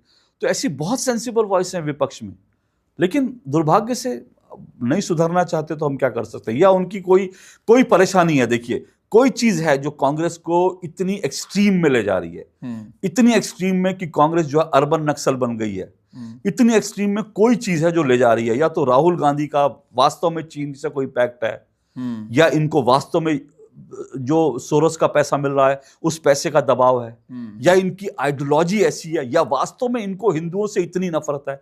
कोई चीज है जो इनको बार बार ये चीज करने पे मजबूर कर रही है, क्योंकि 93 चुनाव हारने के बाद तो कुछ बुद्धि आ जाती है। 93 चुनाव हारने के बाद तो आपको समझ आ जाता है आज क्यों हार रहे हैं आप। हरियाणा में आप कह रहे थे कि आप हरियाणा में इसलिए हारे क्योंकि अब हरियाणा के लोकल बॉडी चुनाव में आपको दोबारा अंडा मिला है। 10 में 1 मिली है, नहीं 1 भी नहीं मिली, 1 भी निर्दलीय के। दिल्ली में आपका 0-0-0-0 अंडा मिला है, हर 0 अलग है पिछले से, कह रहे हैं। तो कुछ तो अकल आ जाती, लेकिन अगर अकल नहीं आ रही है तो कोई कारण है, वो एक अलग जांच का विषय है। तो अशोक जी, ये लोग तो अपनी जांच कर लेंगे, पर आपने जो इंट्रोस्पेक्ट करके और चीजें करके आपका करियर अगर मैं देखूं ना, इतने दौर हैं उसके अंदर, will it be fair to say कि 2015 के बाद से जब आपका दो टूक आया, दो टूक कब का आया था? 2016। हाँ, 2016 में जब वहां पे भारत तेरे टुकड़े होंगे के नारे लगे थे, उसके बाद से आई थिंक आना स्टार्ट। ये जो फेज है जो पिछले 8-9 वर्ष का है, ये सबसे सेटिस्फाइंग फेज है? आप खुश हैं या और कुछ है जो आप अभी अचीव करना चाहते हैं? अशोक जी को हम यहां से कहां जाते हुए देखते हैं? करण जी, देखिए, मैं संतुष्ट हूं। मैं आज जो कर पा रहा हूं, मुझे लग रहा है मैं देश की और अपने धर्म की, अपने समाज की कुछ सेवा कर पा रहा हूं। अगर समाज में, देश में मेरे धर्म को गाली देने वाले, भारत की विरासत को गाली देने वाले लोग, अगर मैं उनको एक्सपोज कर रहा हूं, अगर भारत के खिलाफ काम करने वाले लोग हैं, भारतीय सेना को गाली देने वाले, अगर मैं उनको लोगों के सामने एक्सपोज कर रहा हूं, तो मेरे लिए बड़ा सेटिस्फाइंग चीज है जी। लेकिन आगे क्या होगा मैं नहीं जानता, क्योंकि मैं सच बता रहा हूं आपको, मैं जहां तक पहुंचा हूं, मैं आज ये मानता हूं कि मैं जहां पर पहुंचा, ईश्वर ने जो रास्ता मेरे लिए बनाया, मैं इस रास्ते पे नहीं आना चाहता था। मतलब मैं शायद कुछ और करता या कुछ और बनता। मैं जहां तक आया हूं, मुझे ईश्वर लेके आया। मैं अब रोज ये मैं मानता हूं, मेरा अगला दिन भी भगवान तय करेगा कि कहां मुझे ले जाना है, क्या करना है। ईश्वर जो, मैं अपनी ओर से मेहनत करता हूं। मेरी एक चीज है करण जी, ये मैं बता दूंगा लोगों को, मैं मेहनत करने में कभी कोई कसर नहीं। मैं दिन में 18 घंटे काम करता हूँ, 18 घंटे। मेरे ऑफिस में लोग बोलते हैं कि अगर अशोक को कोई काम दे दो तो वो 100% हो जाएगा। मेरे ऑफिस में लोग बोलते हैं अशोक को आंख बूंद करके दे दो, हो जाए। मेरे ऑफिस में लोग बोलते हैं अशोक को सुबह 6 बजे से लेकर रात 12 बजे तक कराते रहो, ये कोई प्रॉब्लम नहीं करेगा। तो इसलिए क्योंकि मुझे मैं मेहनत करता हूँ, बाकी काम ईश्वर करता है, और मैं ईमानदारी से काम करता हूँ, वो बाकी चीजें भगवान करता है। तो आगे भी भगवान रास्ता दिखाएगा मुझे, वो जिस रास्ते ले जाएगा। मैं बस इतना कहना चाहता हूँ कि मेरी जिंदगी, मुझे ऐसा वक्त ना आए कि जब मैं मृत्युशैया पर हूं तो मुझे लगे कि मेरी जिंदगी बेकार गई। ऐसा वक्त ना मेरी जिंदगी में आए। बाकी मुझे कोई चिंता नहीं। आपका जीवन बहुत ही सार्थक रहा है अशोक जी, और अभी आपको हम सबका मार्गदर्शन करना है, और मीडिया में जो आप योगदान दे रहे हैं, आने वाले कई समय तक आपको देना है। मैंने आपसे जैसे शुरुआत में कहा था, आप वो एक रेफरेंस पॉइंट हैं जिससे हमें पता लगता है कि भाई परिवर्तन कितना हुआ। और मुझे बड़ी खुशी है कि आज आप उस परिवर्तन के बिल्कुल बीचों बीच हैं, और हम सबको भी इंस्पायर कर रहे हैं। और जैसे आपने कहा था कि मैं ठोकूंगा भी, 2 टूक भी करूंगा, वो करते चलिए, बिकॉज देश को उसकी जरूरत है। बहुत बहुत धन्यवाद अशोक जी। मैं बस ईश्वर से यही कामना करता हूं आपको और शक्ति मिले और आप हम लोग को और प्रेरित करें। बहुत बहुत शुक्रिया, थैंक यू सो मच। बहुत बहुत शुक्रिया। अशोक श्रीवास्तव जी बेबाक तरीके से हमेशा बात करते हैं, कभी ना झुके हैं, ना थमे हैं, ना मुड़े हैं, और यही हमारी कामना है कि ये आगे बढ़ें, हम सबको प्रेरित करें। पत्रकारिता जैसे कहा जाता है चौथा स्तंभ है लोकतंत्र का, उस चौथे स्तंभ को भी बचाए रखने के लिए, संरक्षण के लिए अशोक जी जैसे लोगों की जरूरत है। हमें बताइएगा आपको ये एपिसोड कैसा लगा, कमेंट्स में बताइएगा, और हाँ, चैनल को सब्सक्राइब करिए और बताइए किन किन से हम आपका साक्षात्कार करें। Thank you.